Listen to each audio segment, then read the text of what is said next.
we are going to discuss one interesting chapter in anthropology, that is Australopithecus.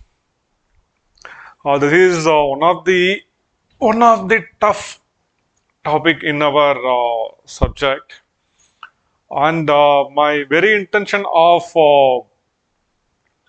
starting or discussing this topic now is to expose you to even the tough portion of the syllabus. So this is one of the toughest part in the science portion of or the physical anthropology, and if you can understand what I am discussing here, then anthropology will be a cakewalk for you. Okay, so that's why we are discussing this topic much in advance. So Australopithecus, is he from Australia? So now let us discuss what is there in the syllabus.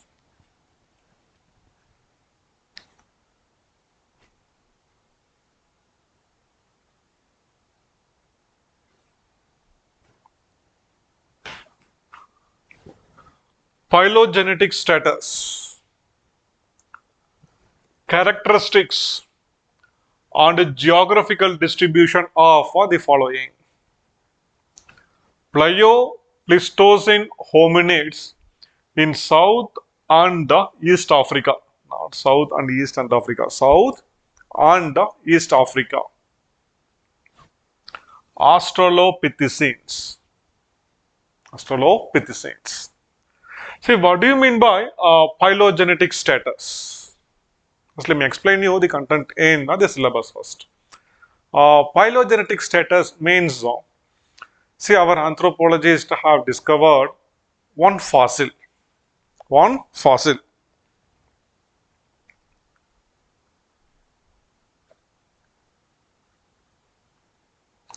I will explain you what do you mean by a fossil. And this fossil, right, suppose if it is 2-3 lakh years old, 2 or 3 lakh years old, and if this fossil contains some anatomical features which are similar to that of human beings, and after studying that thoroughly, if our anthropologists, if they understand and if they declare that this particular fossil is in the line of human evolution, that means if we have evolved from this particular fossil, we can place this fossil in the line of human evolution. Yes, we have descended from this fossil. So we are keeping this fossil in the line of human evolution, right? That is called as phylogenetic status. We will discuss in length about phylogenetic status. So nothing much to worry now. Then after that, what is this? So before that, phylogenetic status, characteristics, and geographical distribution. Along with this, we should also discuss briefly about the discovery of the fossil also. That will give you a greater understanding. So along with this, we will also be discussing about the discovery of these fossils. Then what are these terms? Pleistocene hominids. I hope all these terms should be very new for you. Pleistocene. First, let me explain you what do you mean by this Pleistocene. So this refers to a particular period in our geological time scale. Say for example, I will show you our geological time scale. Briefly, our geological time scale, I have also added this in your material. Please, to be honest, there is no need to read anything in this. This is just meant one and only for your understanding. So you just leave this. I will briefly explain you what exactly this is.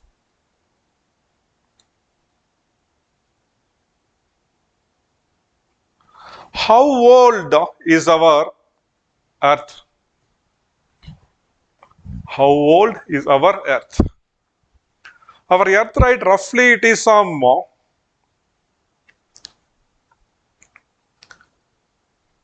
5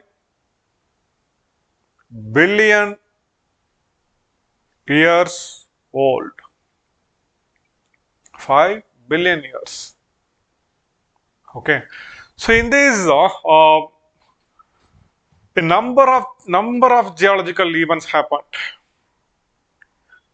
So initially, right, during the formation, how it was like, and how it got cooled, condensed, and how it got the perfect spherical shape, and after that, how uh, our planet started producing oxygen, how water managed to occur in that planet. Many geological events happened. Along with that, you also know in geography, you might have read how the continents have drifted and how we have reached the present stage. All these events, right, happened in the 5 billion years. 1 billion is equal to 100 crores. 1 million is equal to 10 lakhs. 1 billion is equal to 100 million. Okay. So our earth is 5 billion years old. 5 billion years old.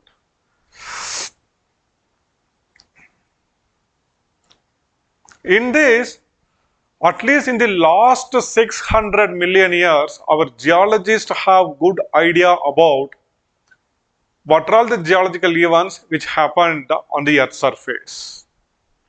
So there is no need to worry beyond 600 million years. Sorry, 600 million years. What exactly happened? So I told you our Earth is roughly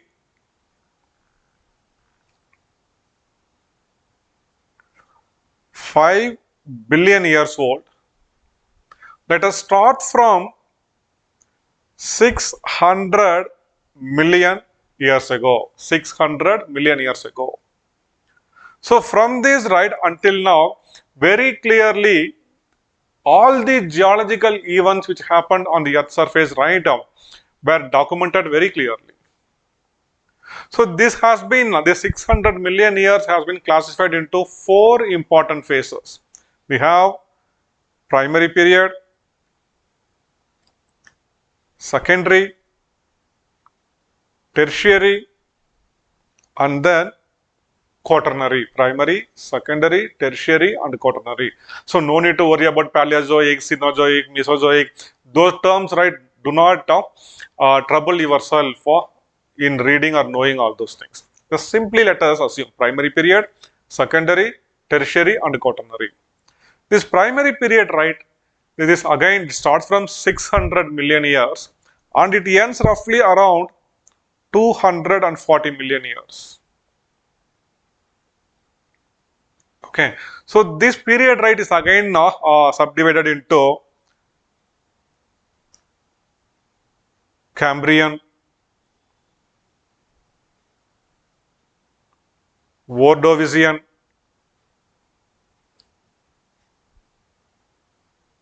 Silurian,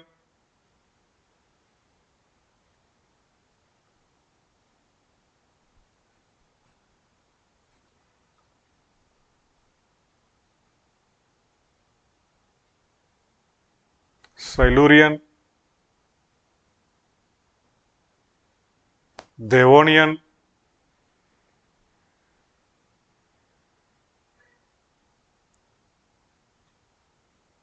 Carboniferous, and then Permian. 6 important phases during the primary period. Okay, then comes the secondary period, which started roughly around 240 million years ago, and this phase continued almost up to 60 million years ago. This phase is further divided into Triassic, Jurassic, and then Cretaceous. Then comes the tertiary period. Geologically, right, this Cretaceous period is very, very important.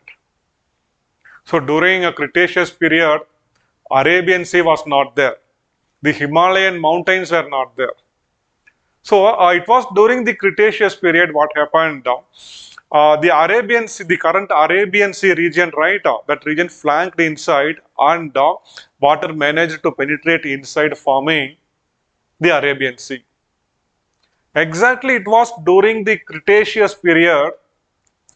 There were a large number of volcanic eruptions which happened in the Deccan region, in the peninsular region. Our Deccan Plateau, right? Plateau in part of Maharashtra and Andhra Pradesh and part of Karnataka, the Deccan Plateau. So, this Deccan Plateau, right, evolved during this Cretaceous period only. There were number of volcanic eruptions and there were number of geological events which happened during the Cretaceous period, which was responsible for majority of the landforms in our Earth's surface, our current Earth surface, Cretaceous period. So this is the importance of a Cretaceous period. Further, this Cretaceous period also noticed the great mass extinction, the mass extinction on the earth. I will just discuss about this mass extinction in later lectures. So what happened to the dinosaurs? So one meteor or one asteroid which came and collided with our earth right near the Yucatan Plateau in Peninsula, the Yucatan Plateau in Mexico. That created a number of issues which led to the extinction of not just dinosaurs.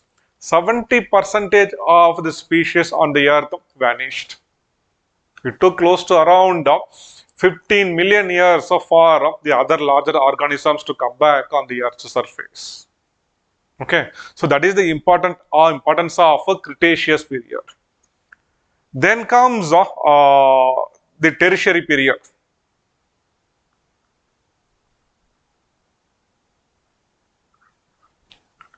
The Tertiary period, right, this is again classified into Eocene, Oligocene,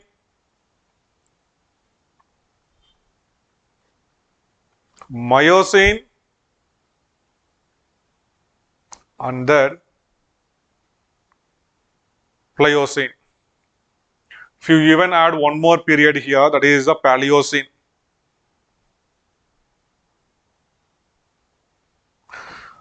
So then comes the Quaternary period, finally, which starts roughly around 1 million years ago and it continues even now. We are living in the Quaternary period. This is further subdivided into Pleistocene and the Holocene.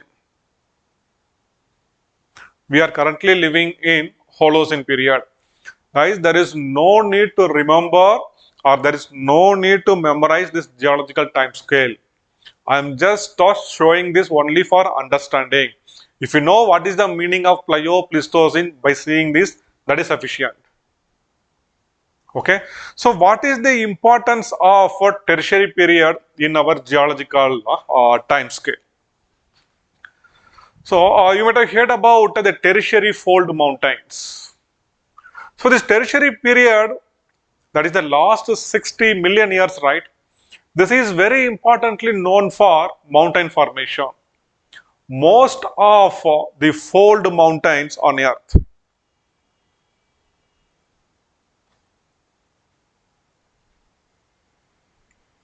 most of the fold mountains. Can you tell me some example for fold mountains on earth? Himalayas, that is a fold mountain. The Rockies, the Andes mountains, the Alps, these all are example for tertiary fold mountains. That means the folded mountains which originated during the tertiary period. All these mountains are very tall and lofty. Correct? Tertiary fold mountains. And similarly, right, see, can you see here? Pliocene,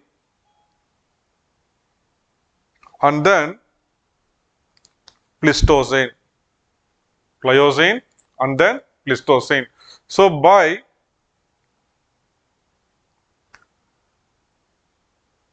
Plio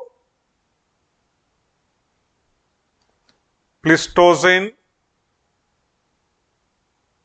hominids, we refer to those human ancestors. Hominids means we human beings belong to the family Hominidae.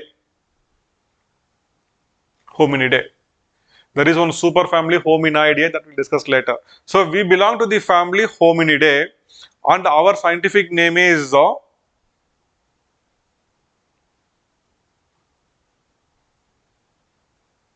Homo sapiens sapiens. This is genus name, this one species, and this is subspecies. So a number of species together forms one genus. A number of genus together forms one family. Like that, the taxonomy goes up to animal kingdom. So we human beings belong to the family Hominidae, and by Pleistocene hominids, we are referring to our human ancestors who lived during the Pliocene and Pleistocene period. Pliocene and the Pleistocene period. So are you okay with this thing, Pliocene and Pleistocene? Pliocene is a part of a tertiary period. It roughly starts from 5-6 million years ago. Okay, so Pliocene and Pleistocene. By Pleistocene hominids, we refer to those apes or those human ancestors who lived roughly between this Pliocene and Pleistocene period. Got it? And there are a few important things which I need to tell you about the Quaternary period. I told you the Quaternary period roughly starts some 1 million years ago. You say 1.5, 1.4, whatever may be the thing. Roughly right, this Quaternary period is divided into two.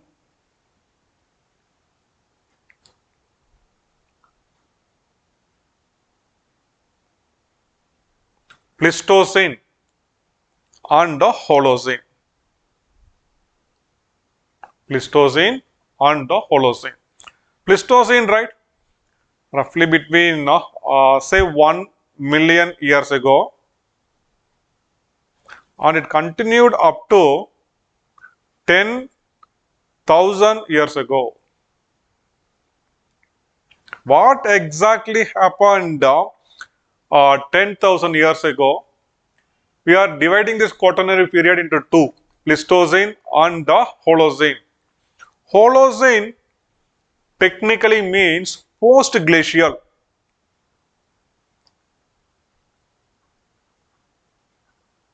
Post-glacial. So it happened during Pleistocene period.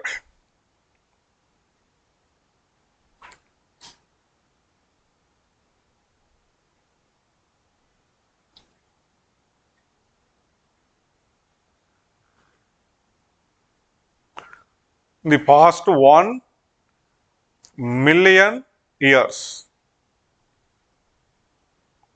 So in the Pleistocene period, what happened? The temperature on the Earth's surface, it kept fluctuating at a greater rate. Now, even now, right, our Earth is witnessing a climate change, global warming, and an average, right, summers are becoming hotter and hotter, becoming warm and warmer. And we are taking number of steps to contain this.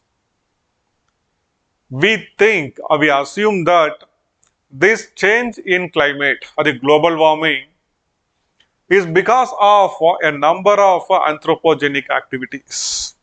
That is, activities because of human beings. Can somebody tell me what these human activities are which are responsible for this global warming? burning of fossil fuels. Correct? So we burn fossil fuels and we emit lot of gases like carbon dioxide, carbon monoxide. So this creates the so-called greenhouse effect. Greenhouse effect. In villages, you can see farmers using green glass houses. We even call it as greenhouse. Nothing but there will be one shelter where the roof will be made out of glass. Okay, so these roof will be made out of glass. So what happens actually when the sunlight comes in, it cannot escape out. As a result, artificially there will be a high temperature here, and it may increase the humidity and it may help in crop growth. Similarly, this carbon dioxide, right, and carbon monoxide, it is creating such an environment, greenhouse effect. As a result, we think that the global temperature is increasing. So come back to our Pleistocene period. I told you it happened in the last 1 million years. It happened 4 times that the average temperature of the earth went much below normal. As a result, the Arctic-like cold condition prevailed throughout the earth. These are called as ice ages. Ice ages. So it happened 4 times.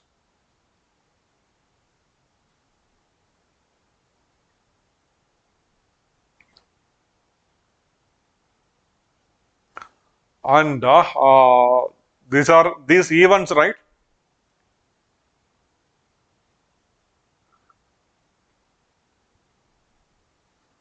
Are named as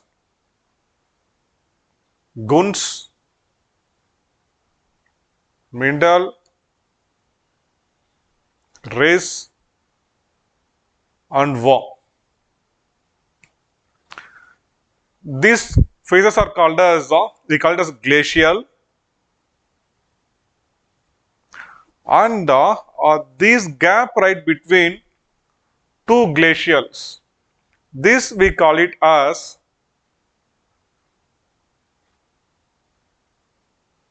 interglacial. Okay, so what happened? There was large scale climatic fluctuations. So because of this climatic fluctuation, what happened?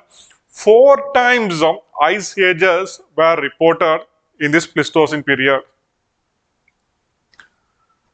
Suddenly, right, the temperature will drop, and the Arctic-like cold conditions,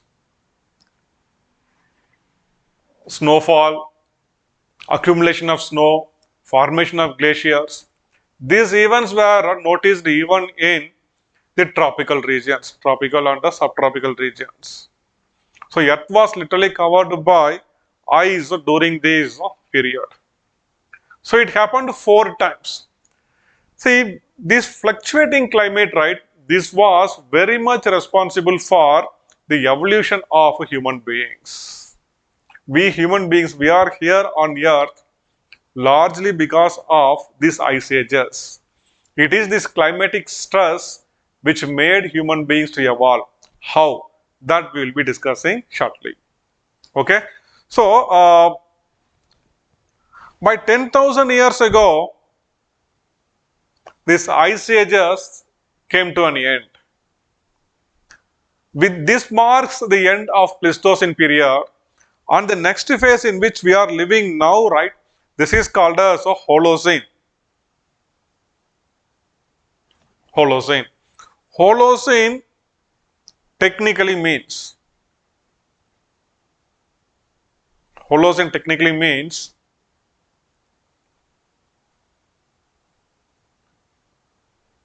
post-glacial. Post-glacial. So shortly I will explain you how the fluctuating climate, how these provided lot of stress which made our human beings or our human ancestors to evolve to reach this current form.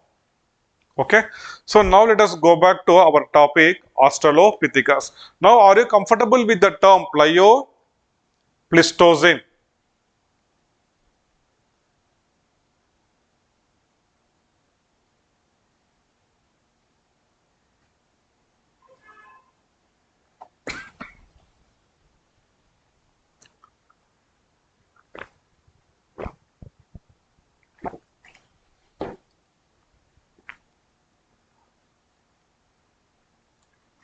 So now you all should be comfortable with the term Pleistocene hominids in South and East Africa. Okay, so by Pleistocene we refer to the Pliocene period of the Tertiary epoch and the Pleistocene period of Pleistocene of the Quaternary period. Pleistocene. So I told you fossil. What do you mean by fossil?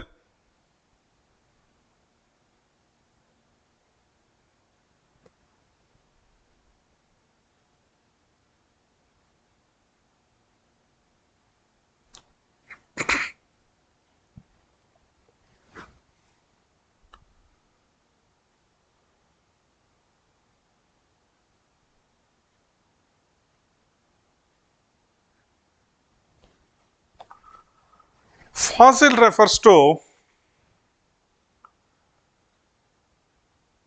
the hardened remains of plants and animals. These are hardened.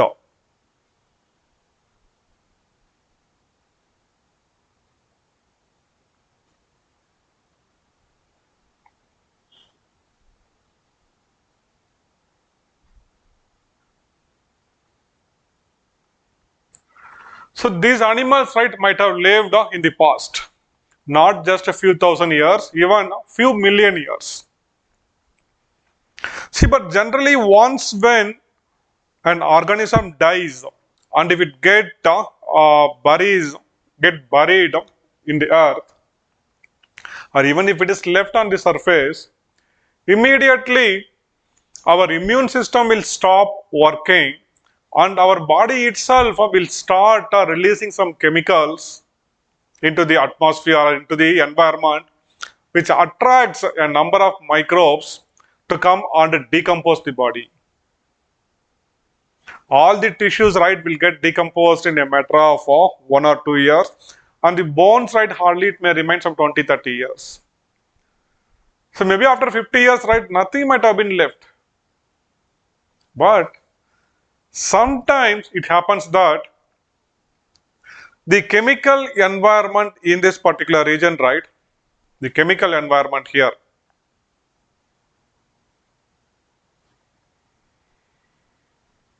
will not allow the decomposition of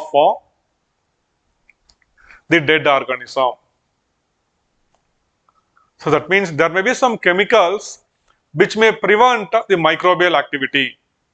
Limestone is one particular such thing. Limestone, right, it hardly permits any microbial activity. So limestone rich regions, right, these are rich in fossils. Or sometimes, right, once when an organism get buried, there may be an volcanic eruption from nearby region and there may be a flow of lava, volcanic lava. This lava, right, because of the heat, it might have eliminated all the microbes or pathogens here, and the absence of microbes will allow this organism to remain as such without getting decomposed. Such a hardened remain, right, we call it as an fossil. If you go to a museum, right, in every museum you can see some fossils. In our National Museum in New Delhi. So once, right, in your preparation, once when you are there in Delhi, There are few places which you can go and have a look. One important such thing is the National Museum located near to our India Gate in Janpath, National Museum. So once when you enter the museum, immediately right to the left there is one huge gallery meant for the Harappan civilization. That is the Indus Valley civilization. On there right we can now, they have kept one fossil of one woman who lived some 4,000 years ago. 4,000 years ago. Okay. I'm saying it is not only the limestone, if the chemical environment of that particular region permits no microbial activity, it may preserve the dead organisms there. This we call it as fossils. So fossils are actual hardened remains of an organism. Sometimes even the hardened remains may not be there. Even an impression of an organism's leg or feet on a rock, right? Even that is a fossil. If there is only an impression, even that is a fossil. Okay, good. So most of the fossil discoveries, right? It happened largely in the area where people were quarrying or people were mining for some minerals. Mostly, right, these limestone quarries and where we quarried for coal and other minerals, right, were the very important regions from where we managed to discover a number of fossils. Okay. So now let us go back to our topic, Australopithecus.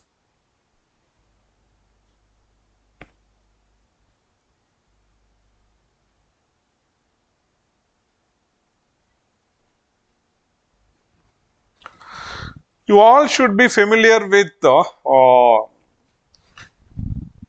this picture. This symbolizes or this shows human evolution. Recently, I saw one funny post. One little kid was asking its mom, "Mom, you said God created us. But dad is saying we descended from monkeys. Mommy, which is true?" She said, both are true, baby. I was saying you about our line of evolution, and your daddy was speaking about his line of evolution. But whatever may be the case, we didn't descend from monkeys. We didn't descend from our close relatives like chimpanzee, gorilla, orangutan. A chimpanzee almost looks like human being, right? How close they are related to human beings. A gorilla, a orangutan. Orangutan, right, it behaves like a human being. A orangutan, right, immediately after giving birth to a baby, it will make it sure that the newborn baby get nourished properly.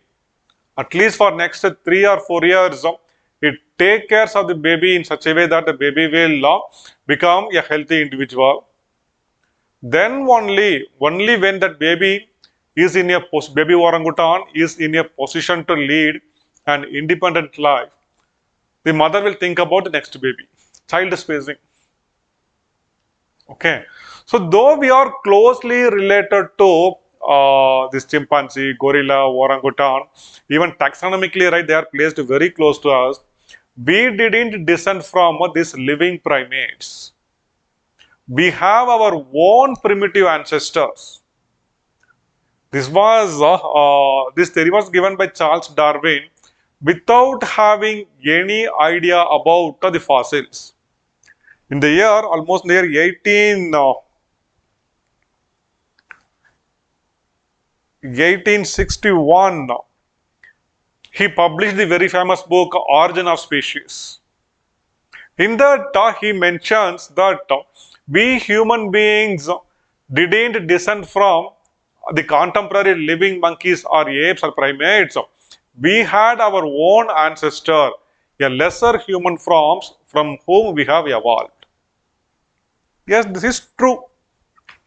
Now the fossil evidence proves that we had our own less human forms from which we have evolved. This picture, right, symbolizes this. Maybe some 10 million years ago, we human beings, right, we were completely arboreal. We lived by brachiation.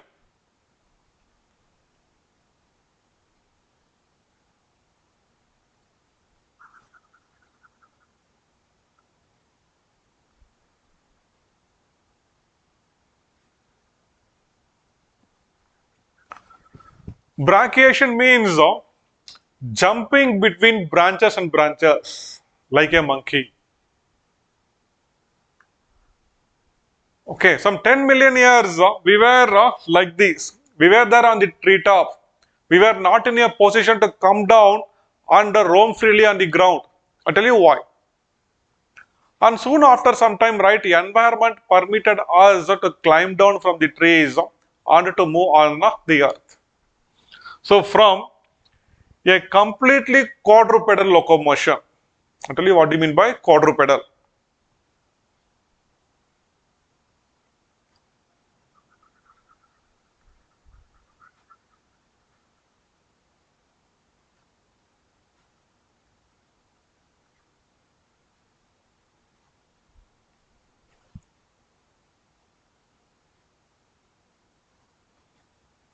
Quadrupedal means using all the four limbs, forearms, two hands and legs, all the four limbs of our locomotion.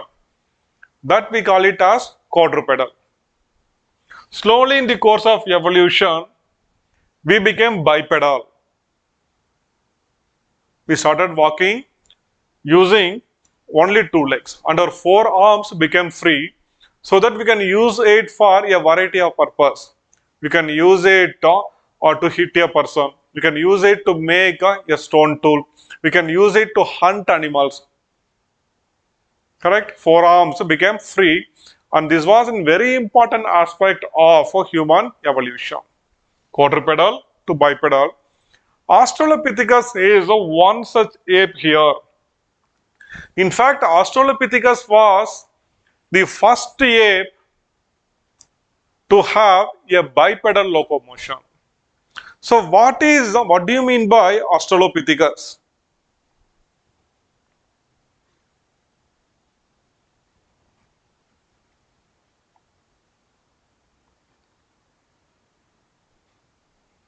See, Australopithecus, right?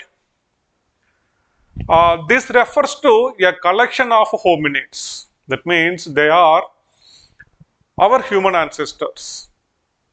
Fossilized forms. They were in fossil forms and they were discovered here and there, mostly from Africa. Almost all the fossils of Australopithecus were discovered only from Africa. We couldn't find these fossils from the other part of the continent, other part of the world. The term Australopithecus has nothing to do with Australia. Australo means southern, they say southern continent or the southern part of the hemisphere. This is southern ape, the ape which came from the southern part of the world. Okay. So the Australopithecus, right, they were terrestrial.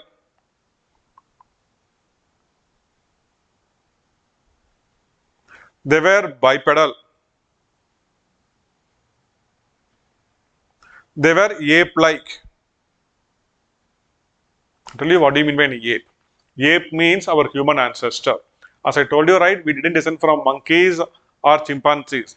We have descended from apes. Okay, ape-like. And they had a large jaw, which was meant for biting and chewing.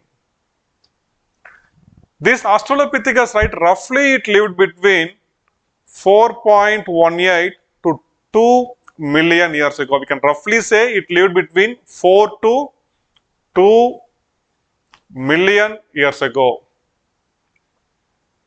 4 to 2 million years ago. This Australopithecus, right, by around 2 million years ago, it was evolving,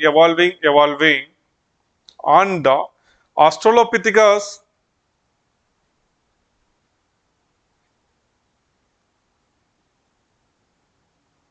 got evolved into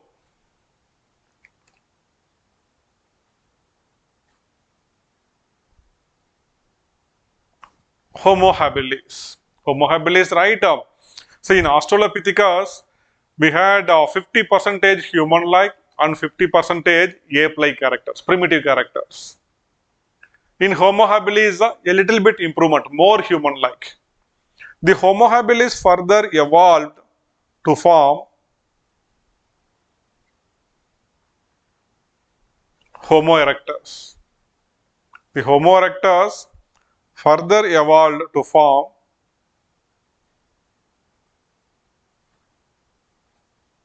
Homo sapiens.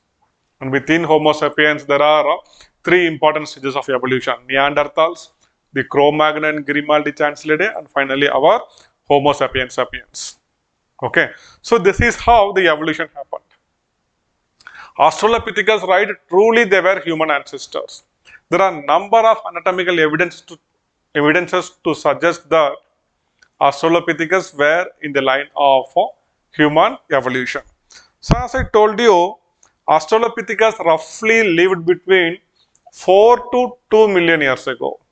They were terrestrial. Terrestrial means they live on the earth's surface. That means they were not opposite to terrestrial is arboreal. Arboreal means living on treetop. So prior to Australopithecus, most of our ancestors were arboreal and they lived by brachiation.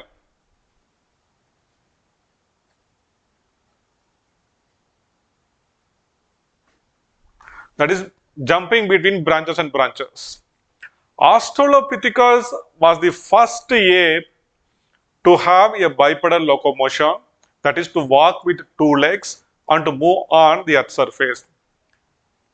They were not arboreal. What exactly was the reason? See, prior to the, because this was largely because of a climate change. Prior to this, some 5-6 million years ago, Earth was, see, on the area in which this Australopithecus lived, right? These areas were occupied by a rainforest type of vegetation.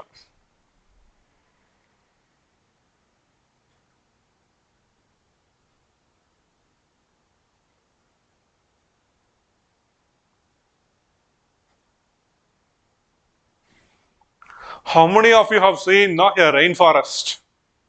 In India, do we have rainforest? Yes, we have.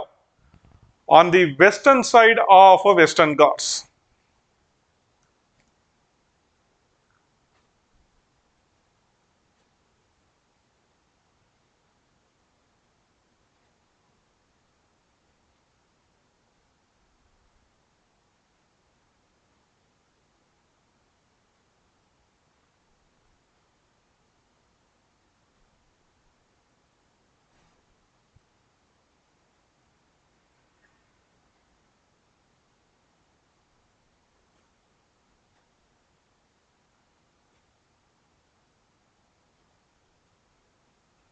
So where do we have, it's a wrong map actually, it's not showing correct area.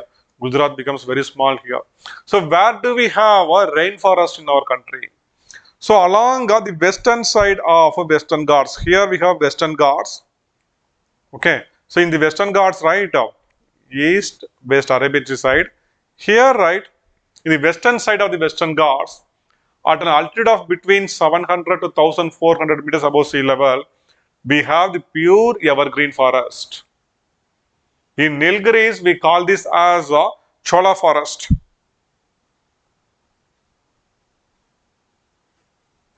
Then these forests are found in this entire northeastern region also. Here also we have the rainforest. The Andaman and Nicobar group of islands, right? Here also we have this rainforest. So, for an area to have rainforest, right, there should be a minimum of 200 centimeters of rainfall. There are few regions here in Kerala, Karnataka border where it rains more than 400 centimeters per year. So this area is ideally suitable for the rainforest to survive.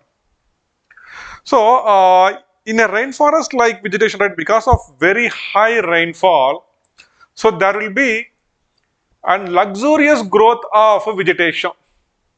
And trees, right, generally trees will be multi-layered. There will be competition between the trees.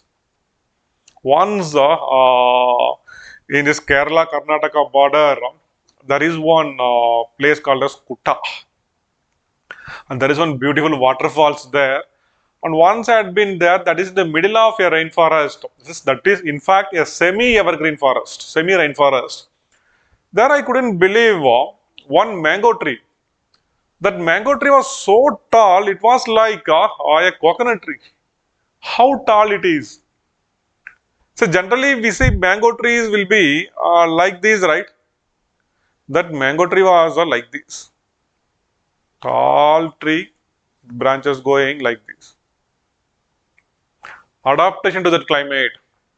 Because for the competition for sunlight, right? For sunlight, the plants here compete with other plants. As a result, they grow taller, taller and taller. So generally the very important aspect of rainforest is the trees will be found in multi-layered canopy.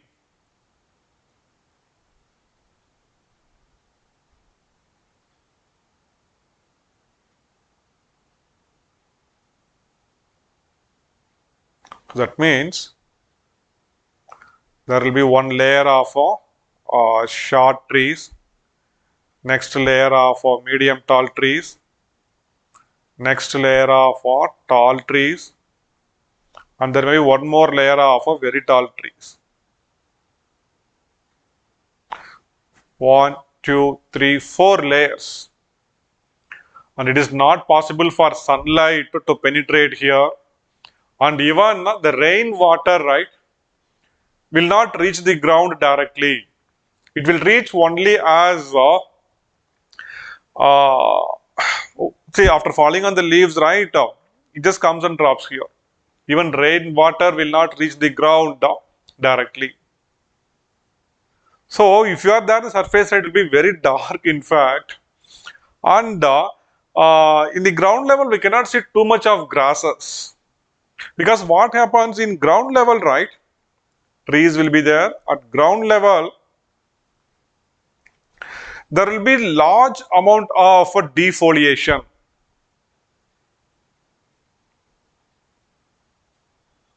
Defoliation means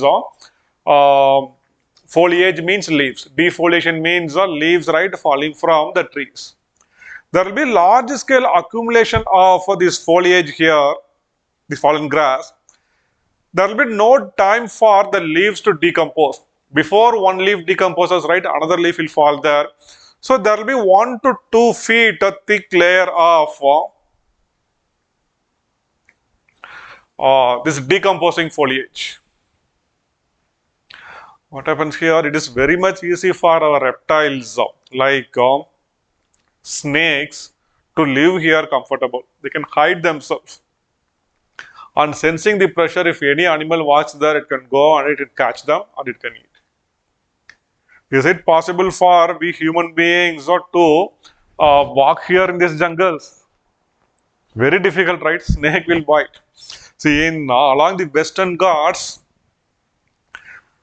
king cobra is very commonly found there.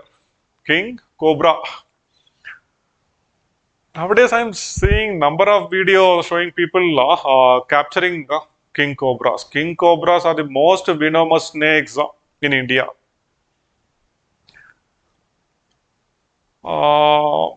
Very easily, right? Their length will be 8 to 10 feet. And the very sight of the king cobra, right, will make someone to go faint. But generally, they are very shy animals, very shy reptiles. If they see human beings, they will go and hide themselves somewhere. So under this condition, is it possible for our human ancestors who lived before Australopithecus to live comfortable in the ground? So it is this environment which forced our ancestors to live in treetop. We call this way of living as arboreal. and they lived by brachiation,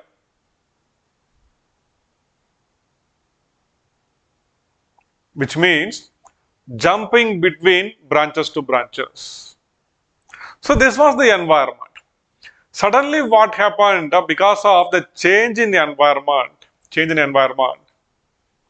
this rainforest-like vegetation was replaced by a savanna type of vegetation.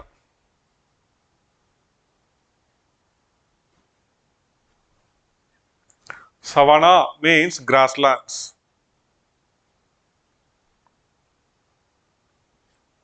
In a savanna, you can Google and see there are number of images available about the grasslands.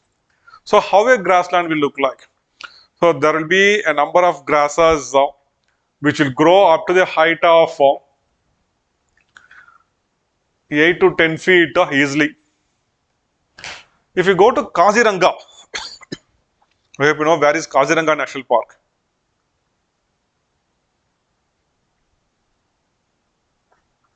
Both in Kaziranga as well as in Manas National Park. Both are there in Assam. In Kaziranga and the Manas National Park, they will take you for a safari on an elephant top.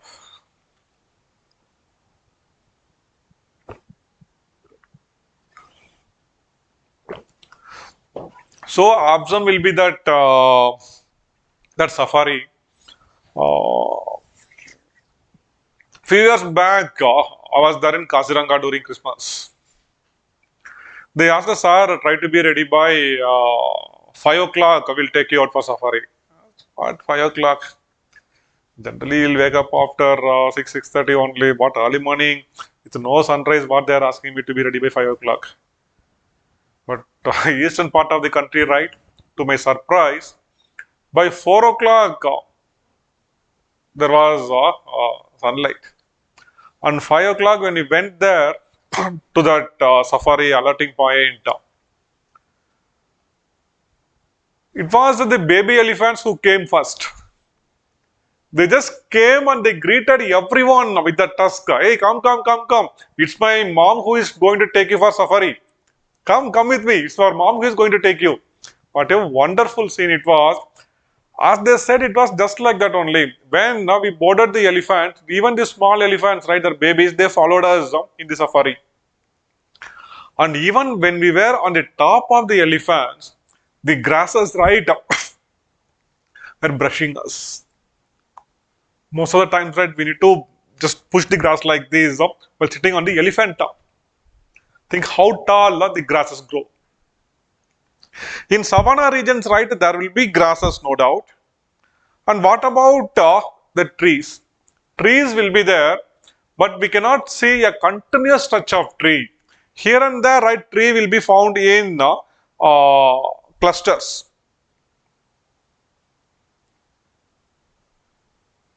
And in this condition, is it possible for our ancestors to live continuously on the treetop? No. It is such an environment, right? It forced our human ancestors to climb down. Australopithecus lived in such an environment. It is this environment which forced our Australopithecus to become terrestrial. And soon they have developed bipedal locomotion. So keep in mind, Australopithecus were the first human ancestors to walk on the earth using 2 legs. That is bipedal locomotion. Come. So now let us discuss about the discovery of Australopithecus.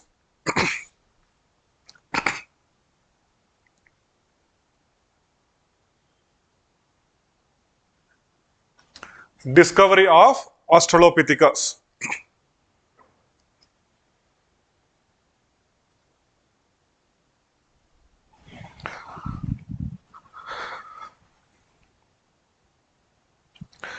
In the year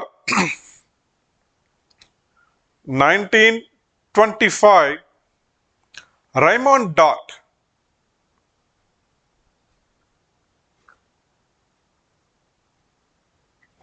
He discovered a fossil from a place called as Tayung in South Africa.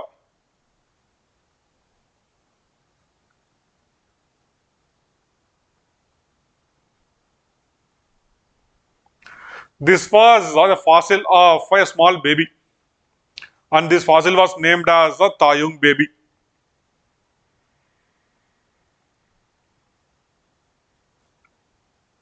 Tayung baby. So Tayung baby is a fossilized form of baby Australopithecus. Next, in the year 1936, this was a very important discovery. Robert Brown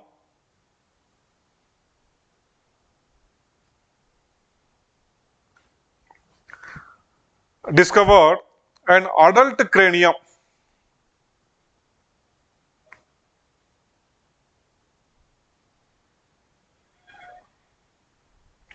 Adult cranium from a place called Sterkfontein. Again in South Africa. Adult cranium. So what do you mean by cranium? Cranium, right? This refers to that part of that. It refers to a group of bones. There are 8 number of bones which covers and protects our brain. Where do we have brain?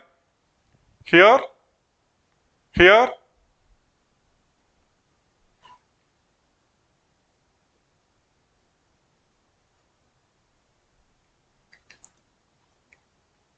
Where do we have? We all know that we have our brain here, correct?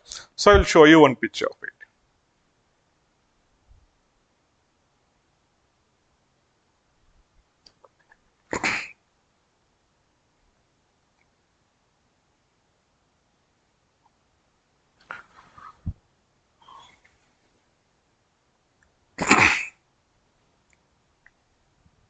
What is this?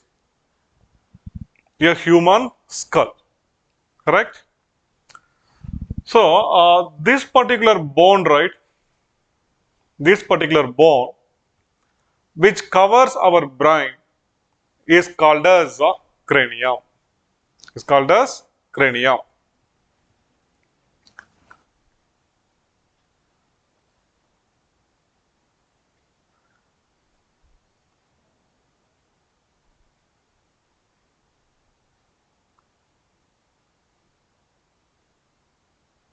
This front portion, right? We call this anterior.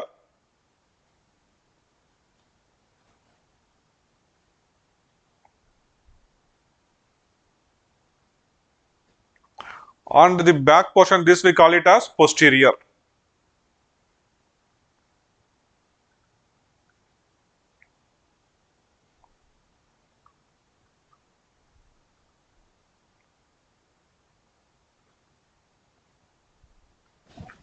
This portion is anterior and that portion is posterior. Anterior side, posterior side. These are lateral sides. Okay.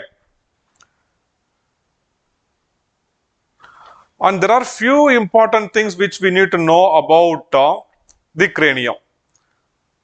Few important bones, not every single bone.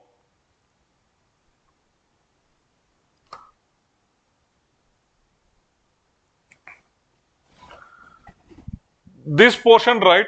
This is called as frontal. This is the blue one, right? This is parietal. The one behind is occipital. Frontal, parietal region, and then occipital. The sides, right? This is called as a temporal. Do not worry about the sphenoid and the other bones. Okay? So at least remember the 4 important bone or 4 important regions of the cranium. The frontal lobe or the frontal portion of the cranium, the parietal, the occipital, and the temporal. Okay? Are you okay with the term cranium?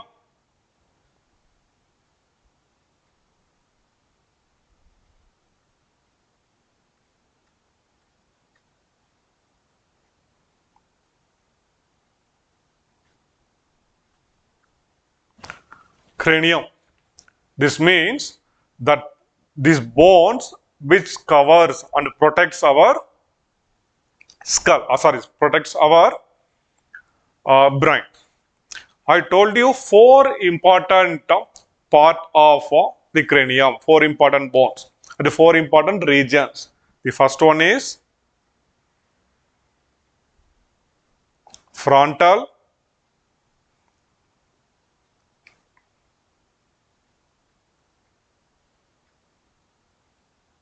parietal,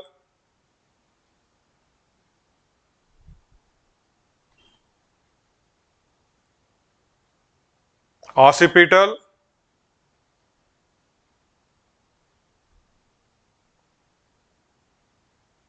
and temporal. Okay, so are you comfortable with the term cranium? Good then.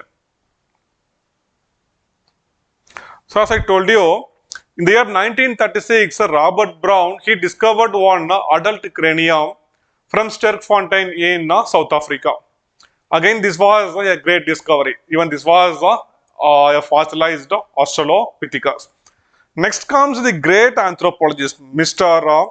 And Mrs. Leakey. Professor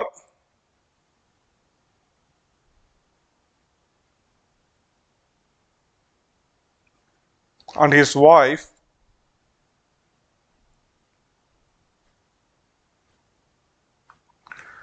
they discovered a number of fossils of Australopithecus from one place, from one very famous place called as Olduvai Gorge.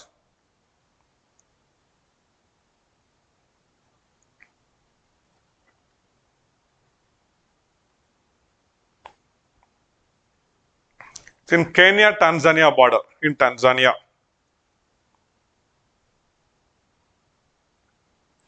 This Olduvai Gorge, right, in Tanzania is such an important place. This is one place, right, from where a number of fossils were discovered, not just Australopithecus, even Homo erectus and subsequent fossils were discovered from this Olduvai Gorge. So, from anthropological perspective, this Olduvai Gorge in Tanzania is very, very important for the number of fossils which were discovered here. Okay, so now let us before going into describing the anatomical characteristics, let us discuss few more things about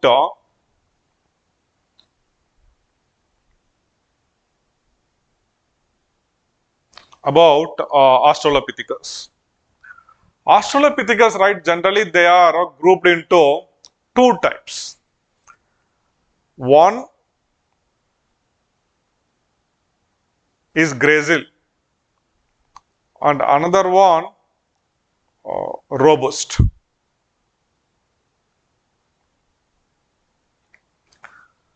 Gracile and robust.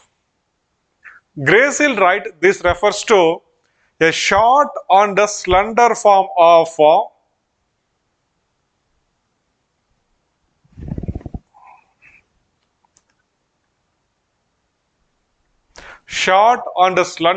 Australopithecus.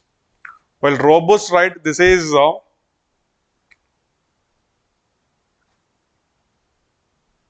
gigantic form of Australopithecus. For gracile, right, you remember our Virat Kohli. For robust, you can take example of some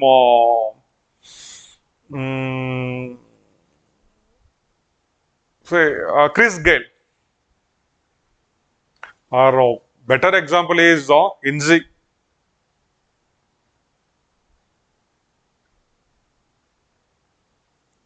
How many? I don't know how many of you have seen now Inzamam ul Haq playing. Inzamam ul Haq, right? He was known for his lazy elegance. Okay, very lazy used to come, very lazy, but what a fantastic batsman. And most of the time, right, he used to become run out. But nowadays, right, because of the fitness issue, Almost right. This type of fat boys in cricket are becoming zero nowadays. Earlier, right, there were number of such players, but they were known for their fitness. Even in Sama Mulghak. See, we had Arjuna Ranatunga, the great Sri Lankan captain. It was Arjuna Ranatunga who reformed this entire Sri Lankan team. Before him, his Sri Lankan team was a very pathetic team. But it is under his captaincy, right, Sri Lanka became a very prominent cricketing team and they even won a World Cup.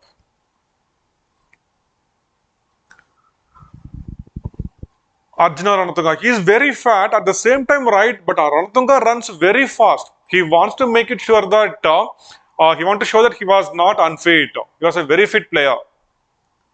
Okay, same is the case. The Mike Gatting from England. Even in Australia, we had David Boone. Even David Boone, right, he used to be so hectic, so bulky. But once when Ian Healy was injured, he started keeping the wickets. Everyone started laughing. What? David Boone is going to keep the wicket? Yes, he kept wicket. Such a fat man keeping wickets. And how efficient he was in keeping wickets. So fantastic those days were. So now at least use this example. I can say some other fat person, but I don't know whom exactly to refer. Okay, Virat and Inzama Mulghak will be a good example. So Virat was like Grazel and the robust was like Inzama Mulghak. See guys, now by around 2 million years ago, so from 4 million years to 2 million years, right, they were comfortable. The environment was comfortable for their survival, cool and comfortable they were having.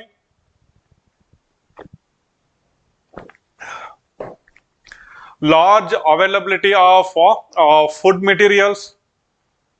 They were eating nicely and by around 2 million years ago, there was some change in climate. Once again, a cold weather started gripping the earth. So now there is a shortage of resources. Shortage of resources. Food materials become very scarce. They need to run for their food now. At the same time, they need to protect themselves against the cold by hiding themselves in cracks and crevices. Now see, there is one apple tree and there is only one apple hanging there. At the same point of time, Virat and our Inzama Mulghak spotted the apple. Who will run fast and who will become successful in plucking that apple from the tree? Virat can run fast and he can jump into the branches and he can collect that. But Inzi cannot run, and even if he runs right, he will not be in a position to climb the tree to eat that apple. So this was the condition, and because of the change in climate, life became very difficult for robust. Robust couldn't run fast, they couldn't hide themselves in cracks and crevices to protect themselves against the cold. As a result, right, they became extinct. On the other hand, Grazel, they managed to survive. So apart from being short and slender, even the food habits of Grazel, right? The food habits of Grazel, even that helped them to survive. Grazel, right? Largely they were omnivorous.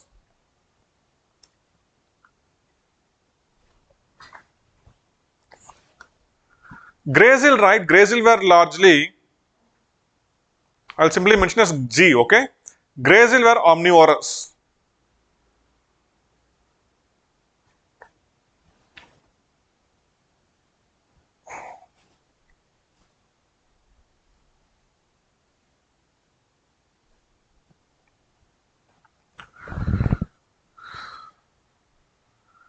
Grazel were omnivorous. That means they ate hunted animals, they ate meat, at the same time they ate mm, vegetables, fruits, nuts, tubers, etc. Okay. On the other hand, robust, right? They were strictly vegetarian. How it is possible to know about The food habits of these fossils are the food habits of the Australopithecus. They lived long back, right? Our anthropologists used to say, give me a teeth, I will give their culture. A single teeth is sufficient for our anthropologists to delineate their entire culture, the environment in which they lived, everything they can tell. Here also, the molars.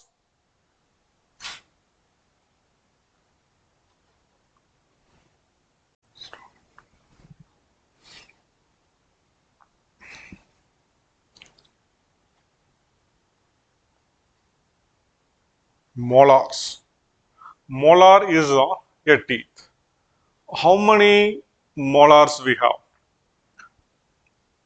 In a single, in a lower jaw, three this side, three this side. So let me explain you about our teeth and our dental arcade. Okay. So the first four teeth, one, two, three, four. These are incisors. After this incisors, we'll be having one teeth like this. Animal like teeth. For few, it may be pointed, and for few, it may be blunt. These are our canines.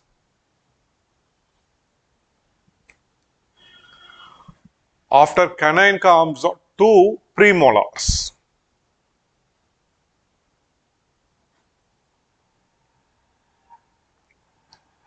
These two are premolars. After that comes three molars. Molar 1, molar 2, and the third molar will have a slight incurving. It curves inward like this. These three are molars.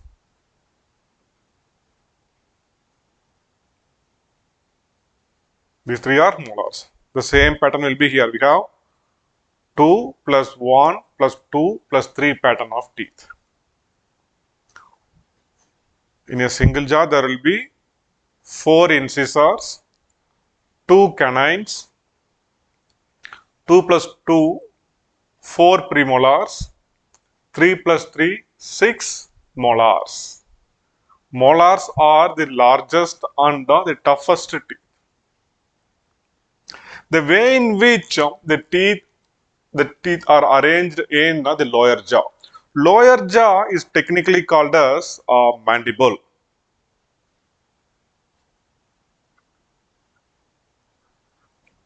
Lower jaw, this bone right, is technically called as mandible. So the way in which the teeth are arranged in the jaw, that itself shows an evolutionary significance. For example, for the molar, for the apes, the primitive apes. By apes, we refer to Australopithecus, Homo erectus, Ramapithecus, Sivapithecus, etc. Okay?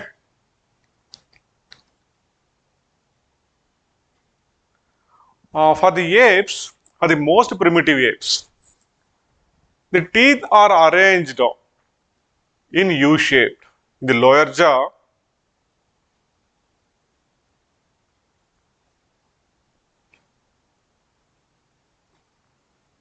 three molar, two premolars, one canine, 1, 2, 3, 4 incisors. This is U-shaped, right? Can anybody tell me what is the shape of the human dental arcade? The human dental arcade is a parabola shaped. It is parabolic.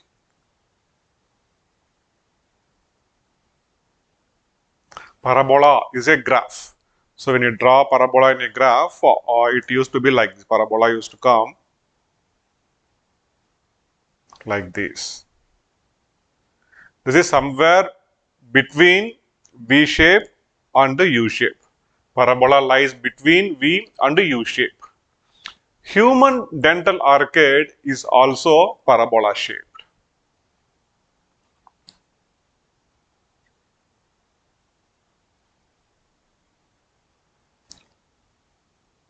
It is parabolic. Okay. So come back to molars.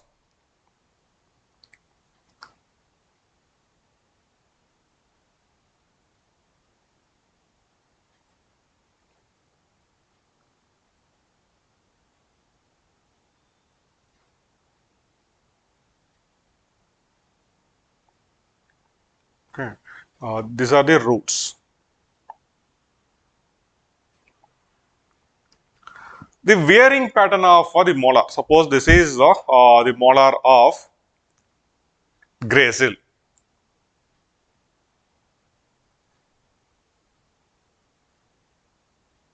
And if this is the molar of robust. The molars of robust shows a greater wearing pattern.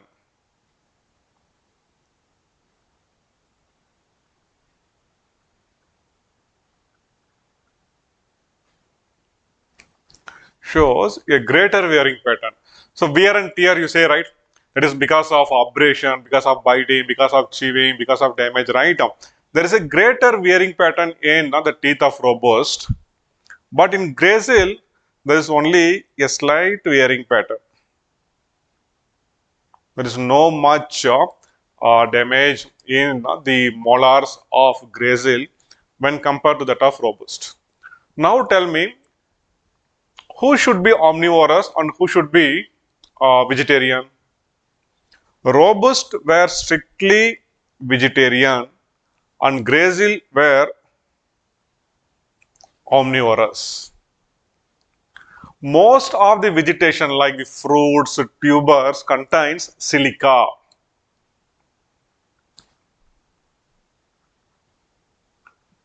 Silica is one substance which creates lot of abrasion to the teeth. But here our Gracil, they eat lot of meat. Silica is not found there in meat. But silica is there in fruits, vegetables, tubers, nuts, etc. So the presence of silica in the food of robust created a greater wearing pattern. So this shows that robust were strictly vegetarian, while Gracil were omnivorous. In ecological sense, we call robust as a specialist,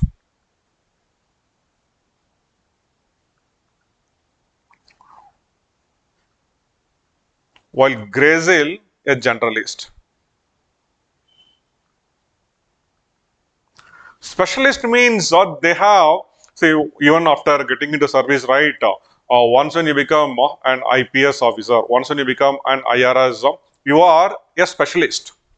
You will be specialized in law and order if you become a police officer.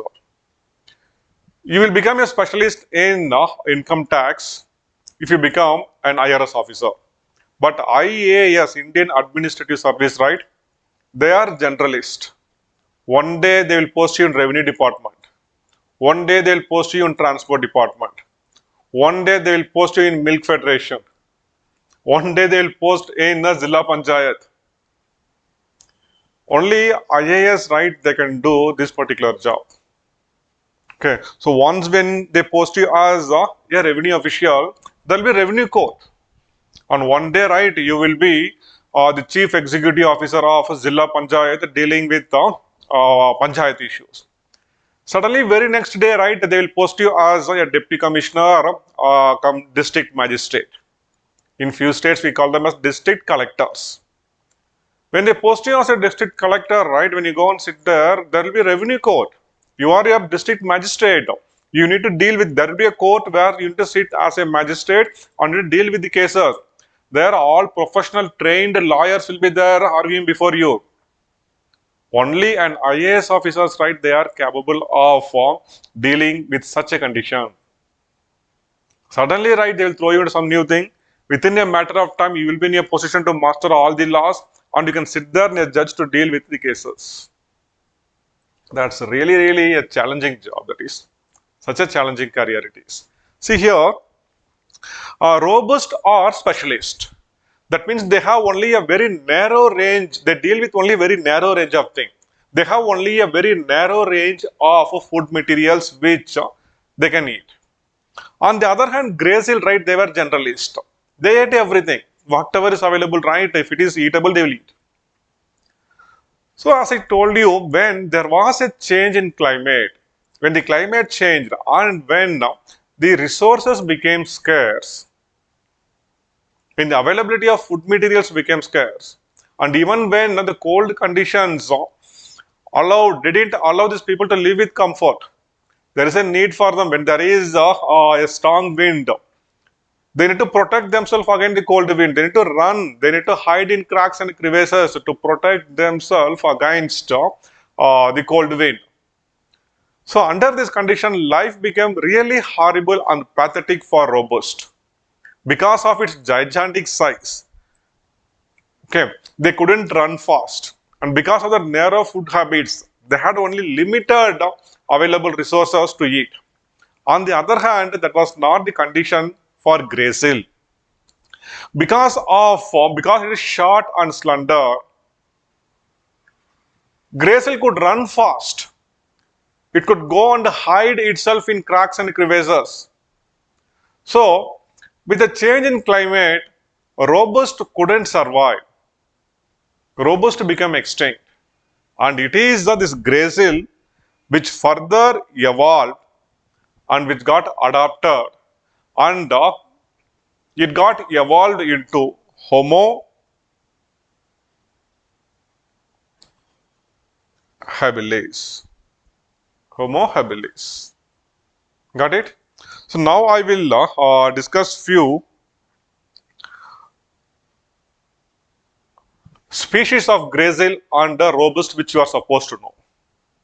Okay, 4 important species in Gracil.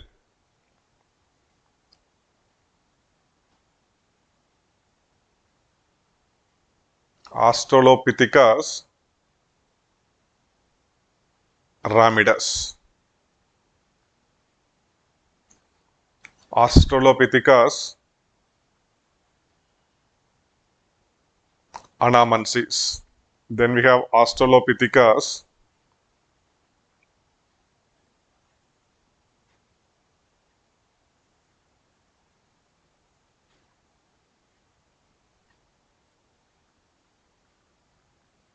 afarensis, followed by Australopithecus africanus. This is according to the chronology, Ramidus being the oldest and Africanus being the latest. There is a mnemonic to remember this. If somebody asks you where is a Ram Anna, in most of the South Indian languages, be it Tamil, Kannada or Telugu, Anna, in Telugu they call Anaya. Anna means elder brother. If someone asks you where is Ram Anna, you can say Ram Anna is afar in Africa. Ram Anna is afar in Africa. And remember, Ram Anna is afar in Africa. Ramidus, anamensis, afarensis, and then africanus. These are the 4 important and 4 prominent species of Gracil. Later, few more important fossils were also discovered, but there is no need to go that deep. For example, the latest discovery is like Australopithecus ethiopicus. Okay, so now please be comfortable with these 4 species at least: Ramidus, anamensis, afarensis, and africanus.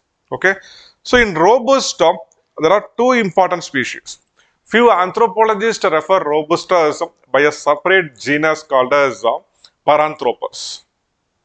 We can either call it as Paranthropus or Australopithecus. Both are correct only.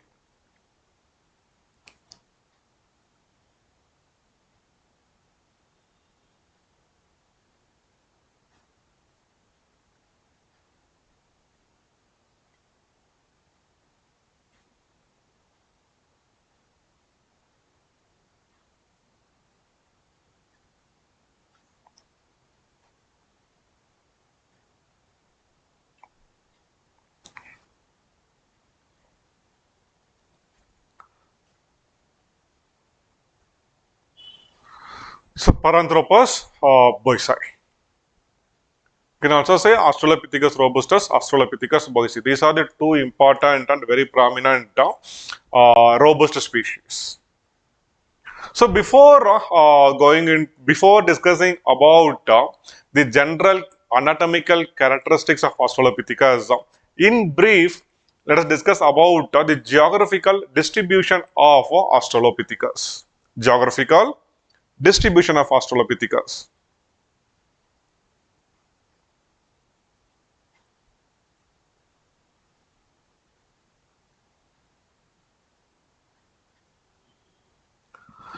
As of now, we couldn't find any Australopithecus fossil outside Africa, and most of the African fossils are found or were discovered from the southern part of Africa, in South Africa, in Kenya, in Tanzania, that is eastern part of Africa, and few in Ethiopia and Chad.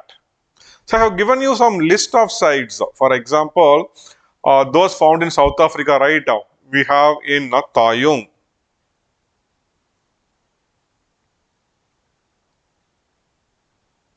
Sterkfontein,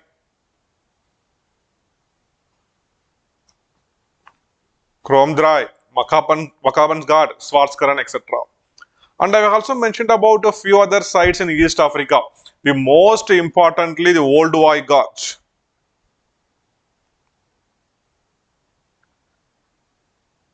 This Old Voi Gorge is a very important site in Tanzania. It lies in Tanzania-Kenya border.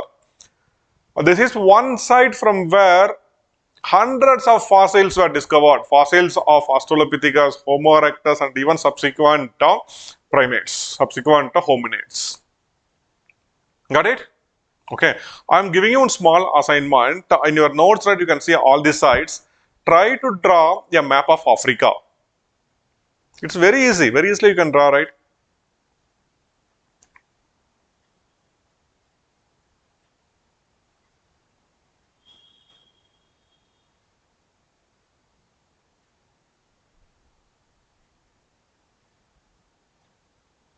How easy it is to draw Africa. So you need to practice this. Okay. And all these sites, now you have Google Earth or Google Maps. In Google Maps, right, try to locate these sites and try to mark it. Where we have Swartskran, Mapakan birds, then Tanzania here and Chad. So try to mark these sites. I want you to do it. Then only these things will remain in your head. Please take down, this is your first assignment. Draw a map of Africa and try to mark these sites where Australopithecus were discovered. Got it? So now let us discuss the characteristics of Australopithecus.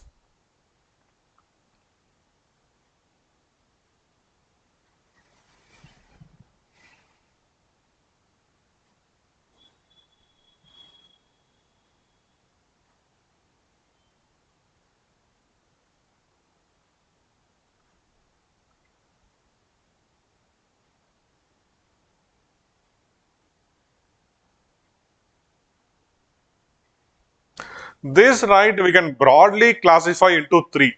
The first one is this cephalic region. By cephalic, this refers to head. The cephalic characters. That regions associated with head is called as cephalic. This is cephalic region. Okay. Then number two, dentition. About the teeth, about the characteristics of the teeth. Then the post-cephalic, or you can say post-cranial.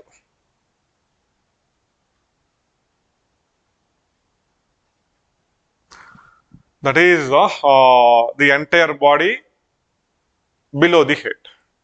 Entire body below the head. That we call it as post-cephalic.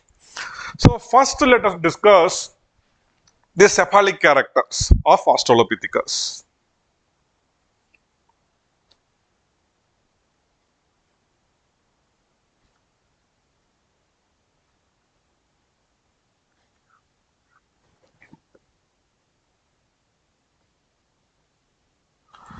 So cephalic. I told you by cephalic we refer to the head region. The first important cephalic character of Australopithecus is its cranial capacity or cranic capacity.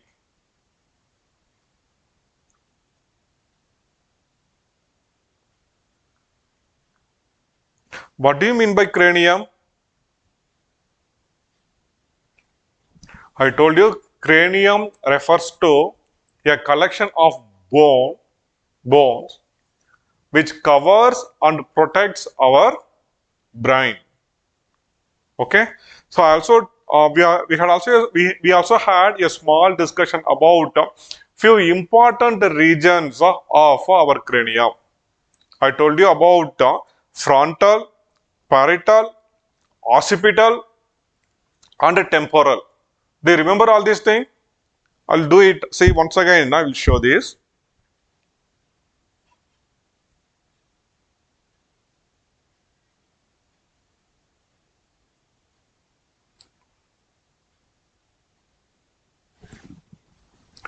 This is parietal, frontal, occipital, and the temporal. Okay. So by cranial capacity, what do we mean by cranial capacity?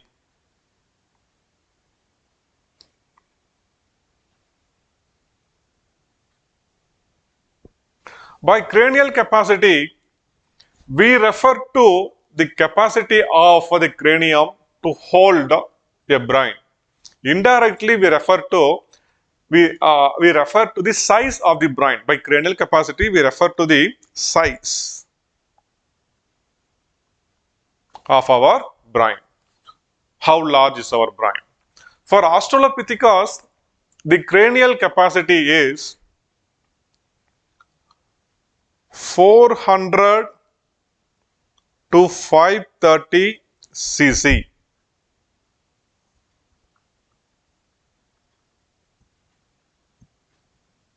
Cc here refers to cubic centimeters. Cubic centimeters. Okay. So the cranial capacity of Australopithecus is 400 to 530 cc. For our modern human beings, the cranial capacity is around 1400 to 1500 cc. So that means the brain of Australopithecus, right, is roughly one third the size of the brain of human beings. It is a very small brain. But though it is a small brain, when compared to the other contemporary apes, when compared to the other apes which lived during the time of Australopithecus, there is an improvement in the brain. Relatively, in that particular period, between 4 to 2 million years ago, this brain size is relatively larger when compared to the other Miocene apes or apes which lived during that period. Okay, and there is an enlargement of brain, and this enlargement of brain, right, is largely found in the cerebrum and in the cerebellum. I hope you know about the three important parts of the brain: cerebrum,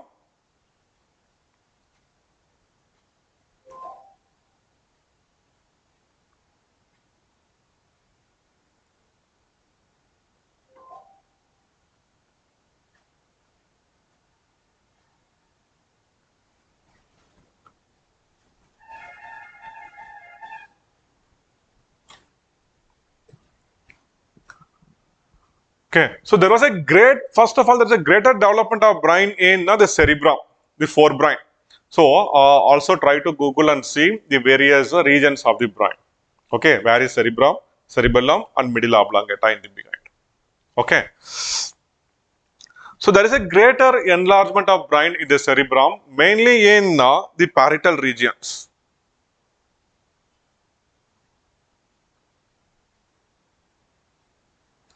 Guys, I hope now you will not have any doubt in this particular thing. Parietals. Parietals means these two lobes, right? These are parietals. This is frontal. Frontal, parietal, occipital, and the temporalis. Okay. So there's a greater development of brain in the cerebrum, mainly in the parietal regions. These are the regions of the brain which are associated with sound production. The speech, right? The speech, the words which we are speaking, the language of speaking, this was largely because of the development of brain in the parietal regions. So the development of brain in the parietal region of Australopithecus suggests that Australopithecus might have had some sort of a verbal communication, some words to communicate. They might have spoke at least something. Hey, stand here. Hey, give that to me. Give me a smile. Don't get angry. At least some words, right? It might have spoke. Also, the development of brain in the parietal region suggests that Australopithecus might have had some sort of a verbal communication, words to speak. Then now there is also a development of brain in the cerebrum. Sorry, cerebellum. Cerebrum as well as cerebellum. So the development of brain in the cerebellum suggests two important things. As Australopithecus were bipedal, their hands are now free. Hands are now free. Okay. So the development of brain in the cerebellum allowed Australopithecus to do few things. They can use their hand to manipulate things. In the course of evolution, right, it is a human hand which had developed and which had given us a lot of capabilities for cultural development. Most importantly, the two bones in this region that we'll be discussing shortly, okay, which is allowing us to make this movement. Along with that, the very important thing is the opposite position of the thumb. Thumb is opposite to that of these fingers, right? Other fingers. It allows a greater grip. Now we can grip something like this. This gives an extraordinary grip. Or say how if you grip an object like this, that grip won't be so strong, right? This opposite position of the thumb, this is a very important characteristics of the primates or the animals who are close to human beings. This allowed human beings, or this allowed our Australopithecus to make fine manipulation using the hand. They can hold an object with precision and they can hit another stone to make a tool out of that stone. Now with the greater development of cerebrum, they can also, what they can do even while running, they can take one stone, they can take one object and they can throw it on others. So the greater development of brain in the cerebellum allowed Australopithecus to do this fine manipulation using hand, as well as even while locomotion, they can use the hand for multitasking. They can run at the same time they can take one twig and they can throw it on an animal. They can take a stone and they can throw it on an animal. So these were largely possible because of the development of brain in cerebellum. Okay, two important developments. Then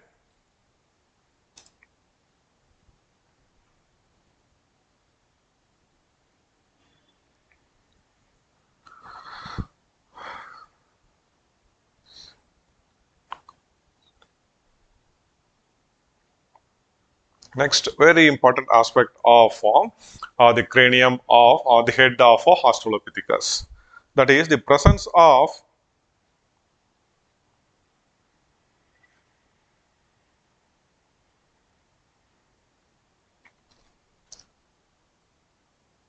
sagittal crest. So there is one small box in your notes after the sagittal crest. There I request you to draw a diagram of a skull. I'll show you how to draw. It's very simple.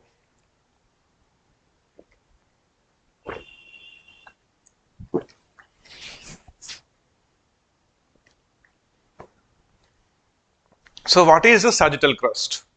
Sagittal crest refers to a ridge-shaped, a ridge-like bone exactly in the top of the head. I'll show you.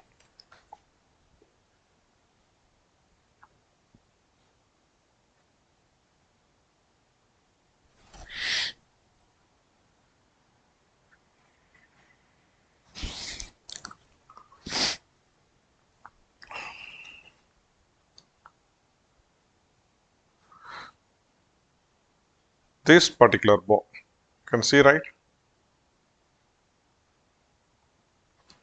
This ridge-like bone on the top of the head. This is called as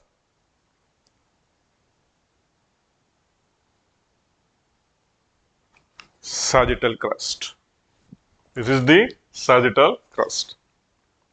So what purpose did this serve? So in the course of evolution, right, the sagittal crust became thinner, thinner and thinner, and it is almost completely absent.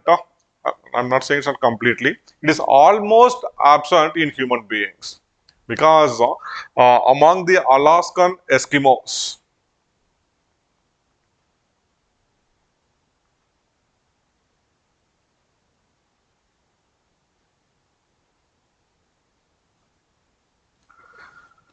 Eskimo, they live in the cold Arctic region of Alaska, where these people can eat only the hunted meat. They cannot think about cultivating any food grains here. So among the Alaskan Eskimo, this sagittal crust is still found in a small rudimentary form. If you look at the skull, right, again you can see a small bulge. Small bulge. So what is this sagittal crust and what purpose did it serve?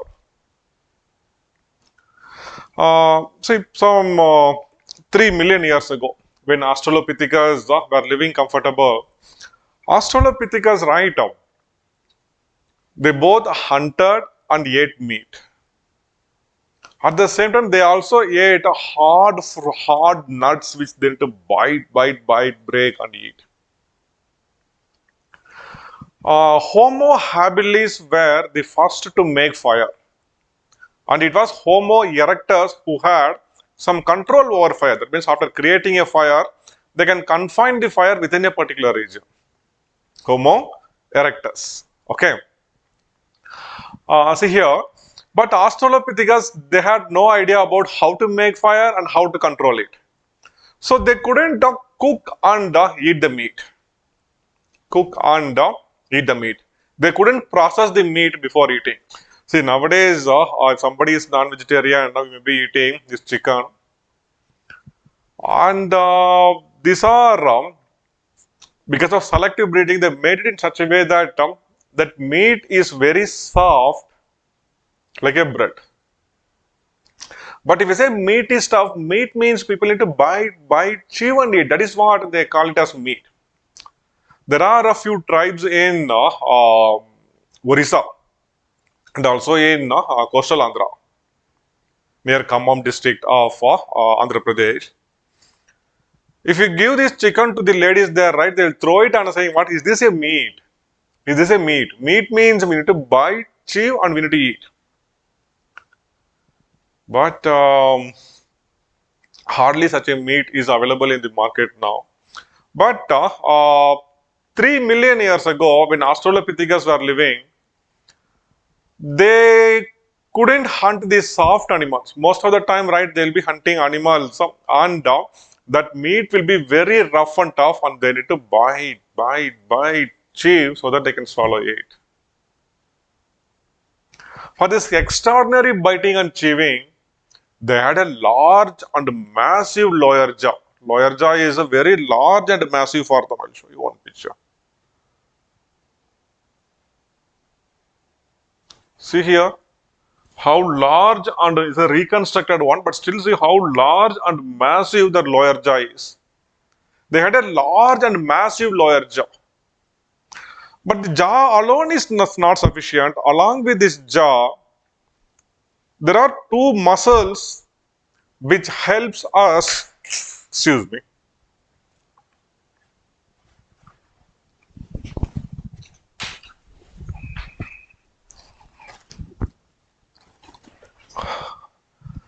so the greater jaw alone, what is lower jaw technically called as? I told you lower jaw is technically called as mandible.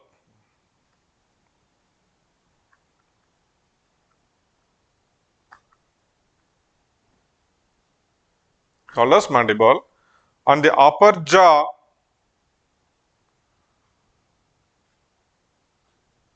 is called as maxilla.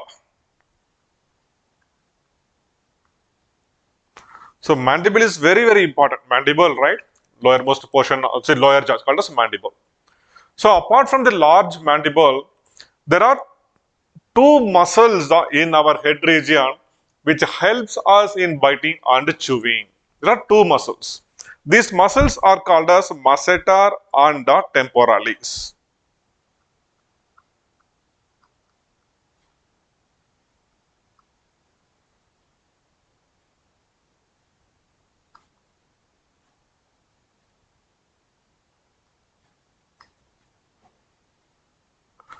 So for the Australopithecus, these muscles were very, very, very, very large. These muscles used to be so heavy, and these muscles were further pulled here and they were attached to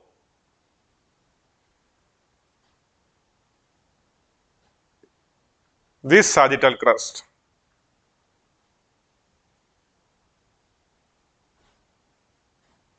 So sagittal crust, right, it provided some attachment area for these muscles. So I'll tell you what do you mean by an attachment area.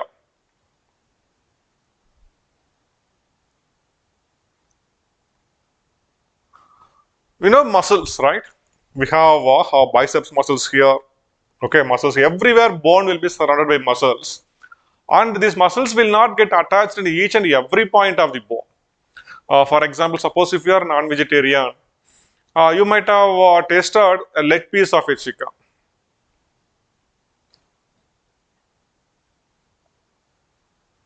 If you order for a tandoori chicken,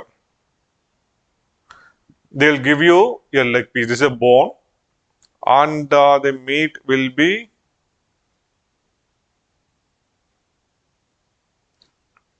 they'll wrapper it here and they'll give it to you so you can hold and you can eat. While eating, right, you can find one very important thing.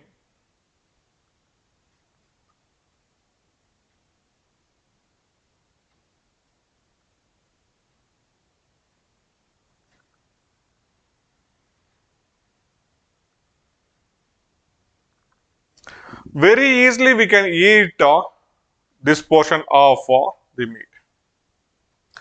Towards the end, there will be some meat which will be attached here in this region. We will find it very difficult to detach it, to pull it out of the bone. And suppose once the bone get dried, you can see one important thing.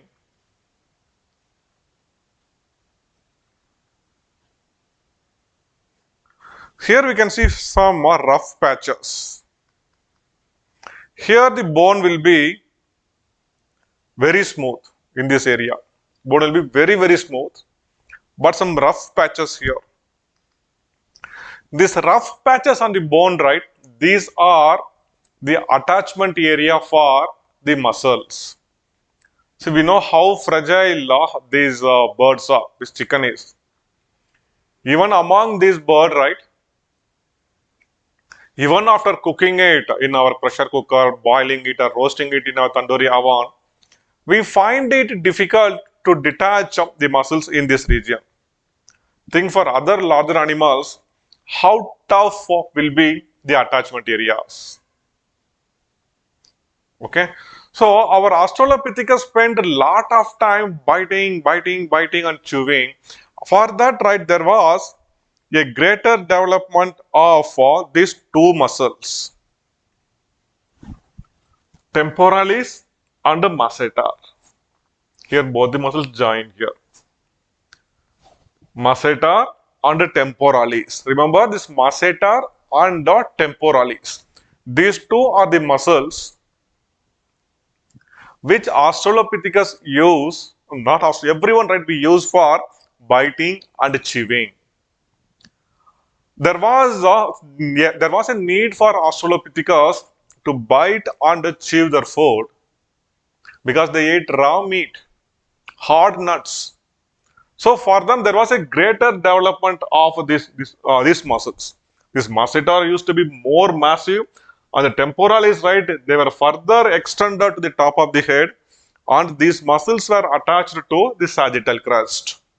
So sagittal crust provided attachment surface for these larger muscles. In the course of evolution, I told you from the time of Homo erectus. Homo erectus started keeping the meat in the fire, roasting it, processing it, and then eating. So there was a decline in this process of biting and chewing. Decline in the process of biting and chewing. So as a result, right, these muscles also become smaller and smaller.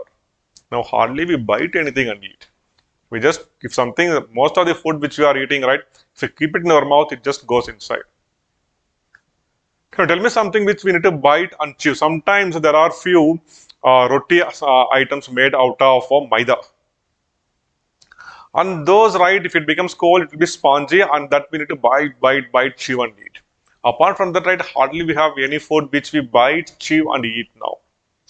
So in the course of evolution from the time of Homo erectus, the need for a greater muscle, a greater temporalis and greater masseter declined.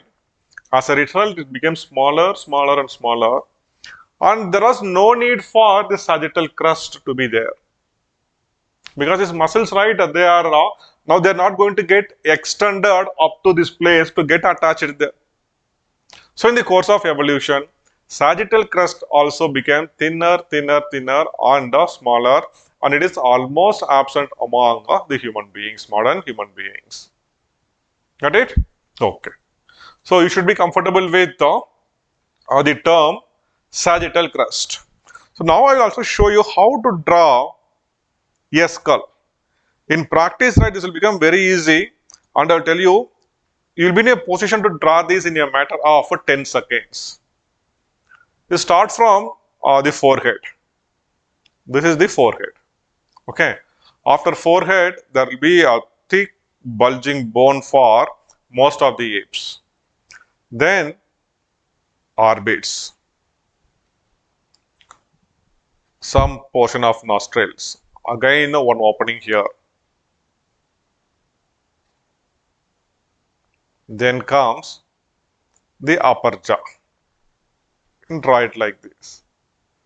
Then the large and massive lower jaw. And you can bring the head and you can keep it here. That's it. It's very easy, right? So I will draw it one more time. Forehead, one curve, second curve, upper jaw, lower jaw. It's very easy. Okay, we shall practice it slowly. So guys, now you should be comfortable with this very important cephalic feature of Australopithecus, that is sagittal crust.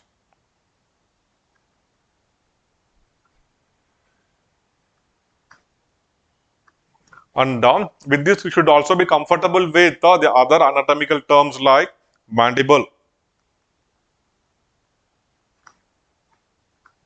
Mandible means lower jaw.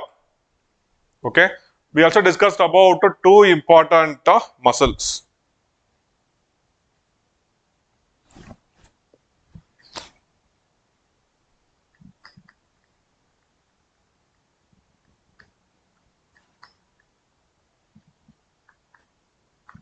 Temporalis and the masseter.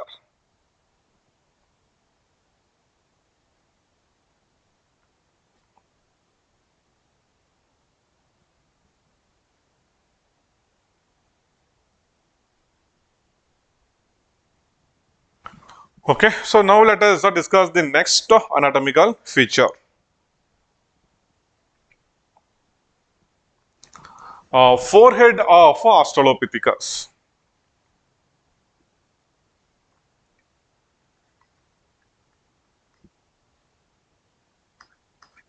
The forehead of Australopithecus, right, this is a sloping. This is one very important feature of most of the primitive apes. Forehead is the seat of intelligence. I told you there will be one ridge like bone here in the forehead. After the here just over the eyes. After that, the forehead used to be sloping for most of the apes. But for human beings, right, this bone will not be there, and for us, forehead will be like this. Forehead is the seat of intelligence. In the course of evolution, only right, the brain here developed, and the forehead became straight. So I'll show you one picture here.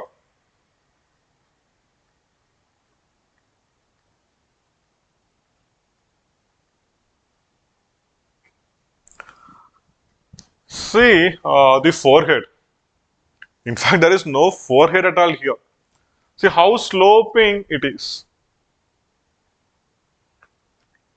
It is supposed to be for human beings. This forehead used to be like this. And see how sloping it is. This sloping forehead is a very important characteristics of most of the primates. Okay. So now let us go to the next anatomical feature.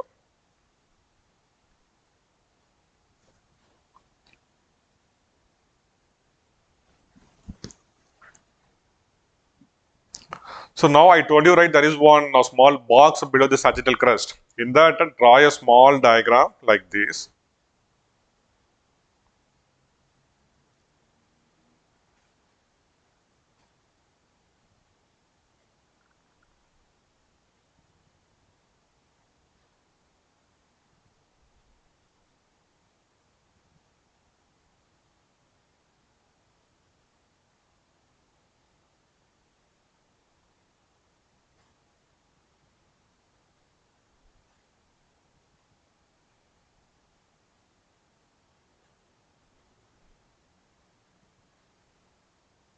And mark this as sagittal crest. Sagittal crest. Okay. And then you can also write something. Sagittal crest is the sagittal crest refers to a ridge-shaped bone. A ridge-shaped bone in the top of the head. This provided attachment surface.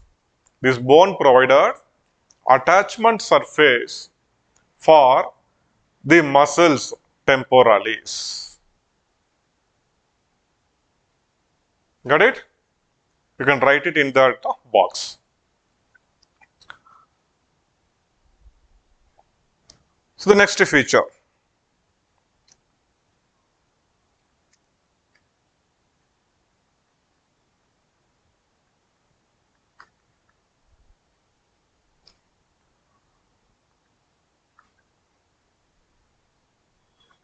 Supraorbital ridge.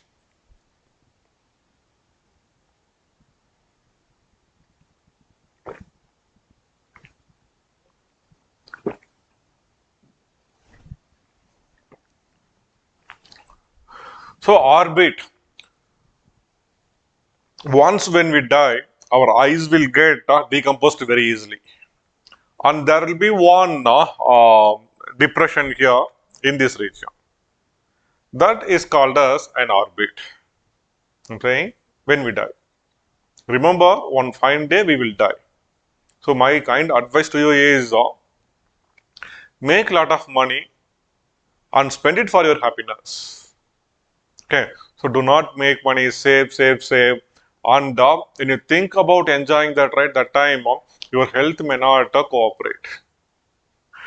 Okay, supraorbital ridge.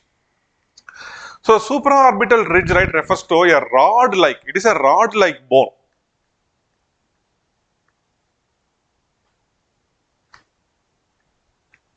Found over the orbits.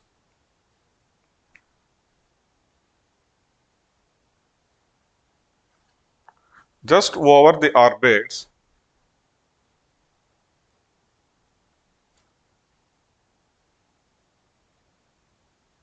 There will be a thick bone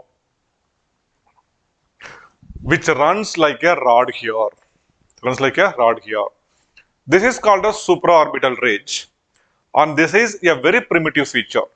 So in the course of evolution, the supraorbital ridge started becoming smaller, smaller, smaller and thinner, and now it is totally absent and as a small brow ridge, brow ridge, this bone is found here as a small brow ridge.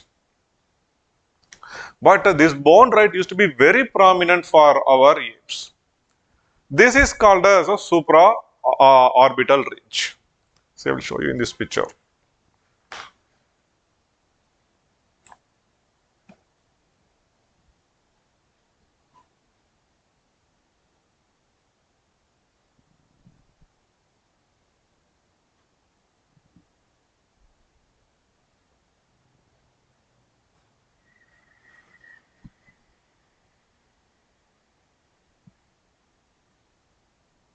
Okay.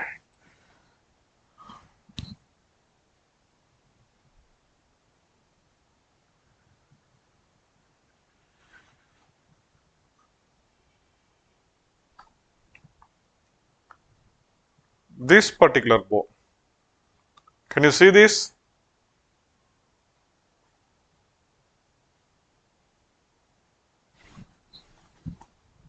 This is like a rod, right? How thick this bone is. How thick this bone is.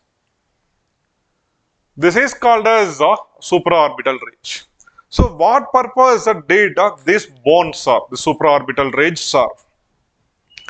So when the lower jaw was largely used for mastication, that is biting and chewing, the lower jaw is large and massive. Mandible is large and massive. Using this large and massive mandible, we are biting and chewing. Biting and chewing. So when we use this bone to bite that, this pressure, right, will directly fall here in this forehead region. In this forehead region. So this supraorbital ridge, right, this developed largely as an reinforcement in this region.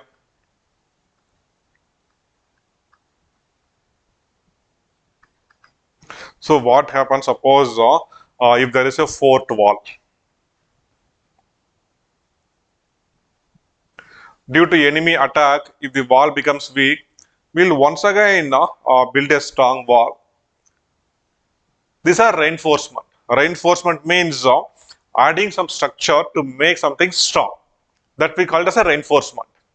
So this supraorbital ridge, right, this largely developed as a reinforcement to protect the bone in this region. So that because of heavy biting and chewing, this bone should not break, right? So to give protection to the bones in this region against this excessive biting and chewing activity, supraorbital ridge developed as a reinforcement. In the course of evolution, again, when there was a decline in the biting and chewing habits, because the decline of biting and chewing activity, okay, uh, there was less pressure felt in this region and there was no need to have such a huge bone here, and this became thinner and thinner, and now it is found as a small brow ridge only. So in the course of evolution, what happened to the supraorbital ridge? Supraorbital ridge became smaller and thinner. Became smaller and thinner.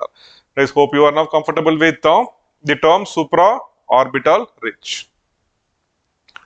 The next very important aspect of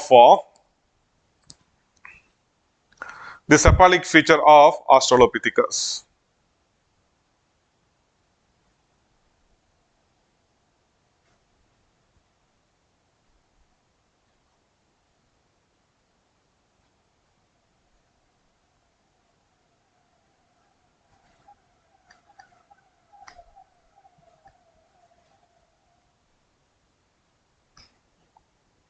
Prognathism. Gnatha refers to mouth or oral cavity. Prognathism refers to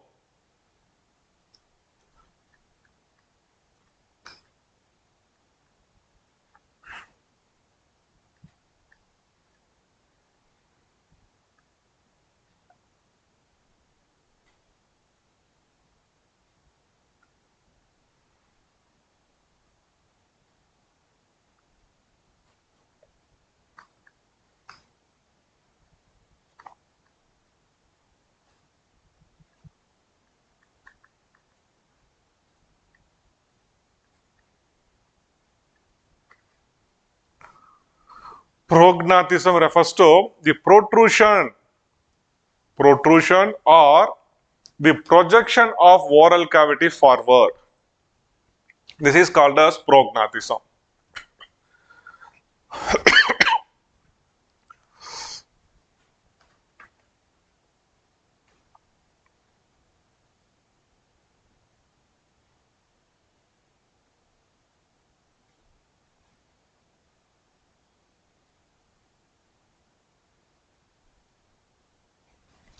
Look at this Australopithecus. The head region was reconstructed. That's why the sagittal crest is not so prominent there. We can feel as if the oral cavity is being projected forward. Yes or no? We are feeling as if this region, right, is being projected forward. This is supposed to be here. So this projection or the protrusion of our lower jaw or the entire oral cavity forward is called as prognathism. And this prognathism is due to two important reasons.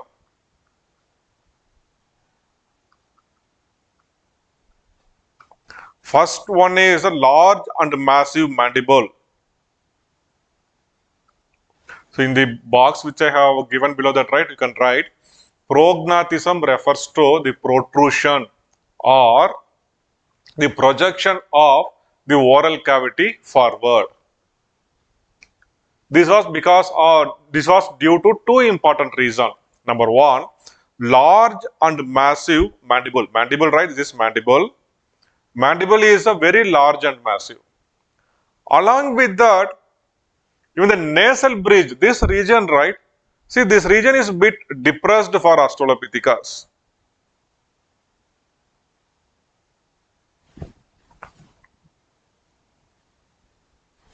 This particular portion, right, this is called as a nasal bridge. Generally, nasal bridge, right, nasal bridge means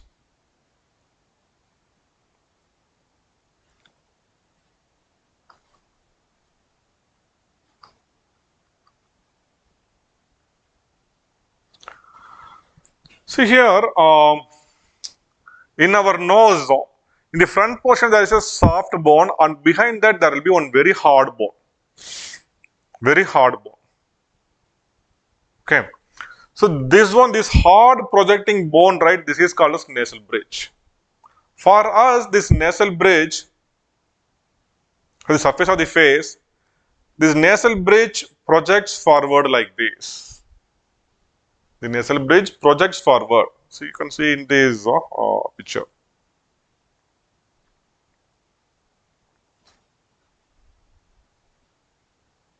It's not so clear here. Just leave it.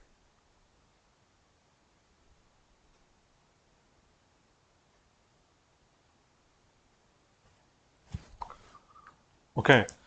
So because of the depressed nasal bridge, face looks more concave. Face looks more concave.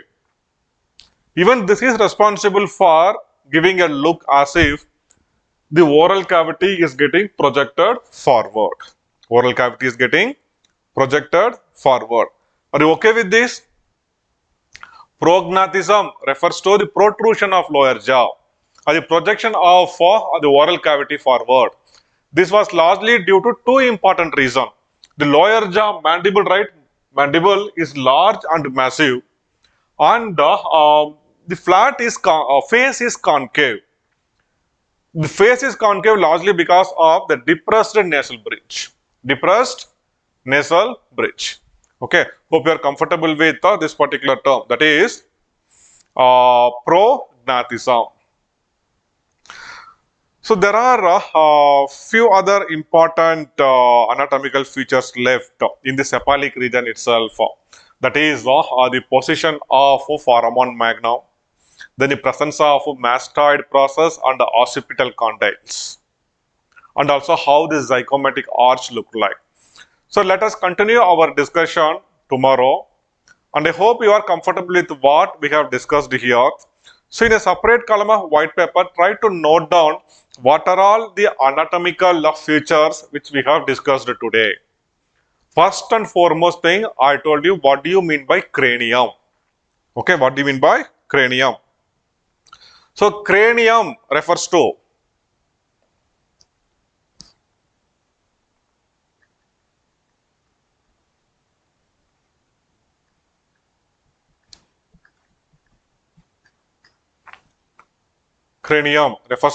a collection of bone which covers and protects our brain.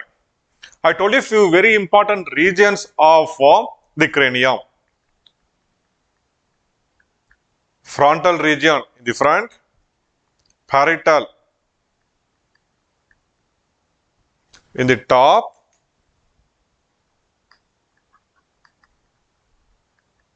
occipital and temporalis in this side.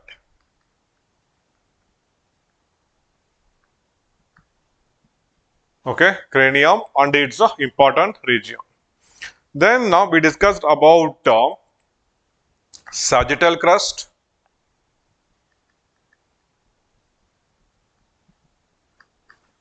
and two important muscles.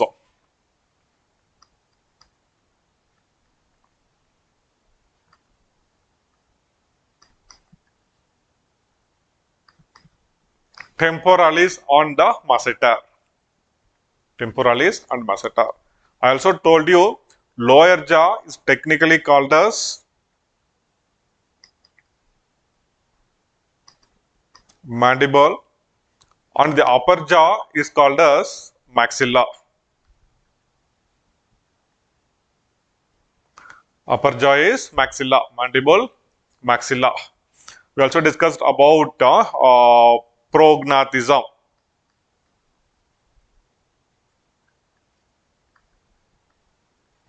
Hope what these things are a bit interesting. Correct? I also told you what do you mean by an attachment area or attachment surface in a bone. Okay. Hope I think all those right who missed to study biology or those who aspire to become a doctor and who couldn't be right, I hope you all will be happy reading all these things. This is a reading about our own anatomy, right? So this will create lot of interest and the enthusiasm, and let us continue our. So I'm going very slow. So initially, right, as I am introducing you to all of the anatomical terms, it will take some time. So it will take 2 or 2.5 lectures for me to finish this Australopithecus. But once when this is done, right, in a single lecture I can finish Homo erectus. Just in one more lecture, right, I can finish Neanderthals. So only the beginning, only the starting will be slightly difficult, and I want you to understand these anatomical terms. If you have any doubt in that, please, I will repeat it n number of times, because this is one area which is really tough in anthropology. Okay, and this is one very good scoring area. If there is a question from, there will be some question from this area and you are supposed to answer, your examiner will look into that whether you have answered this or not. And you are not supposed to leave this in choice. This is one very important technique in scoring very high marks. There will be questions from this A part as well as the culture theory part, and you need to be thorough in this. You should answer this irrespective of anything.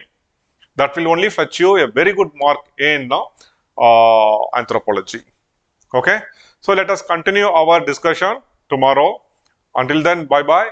Have a great day. Thank you.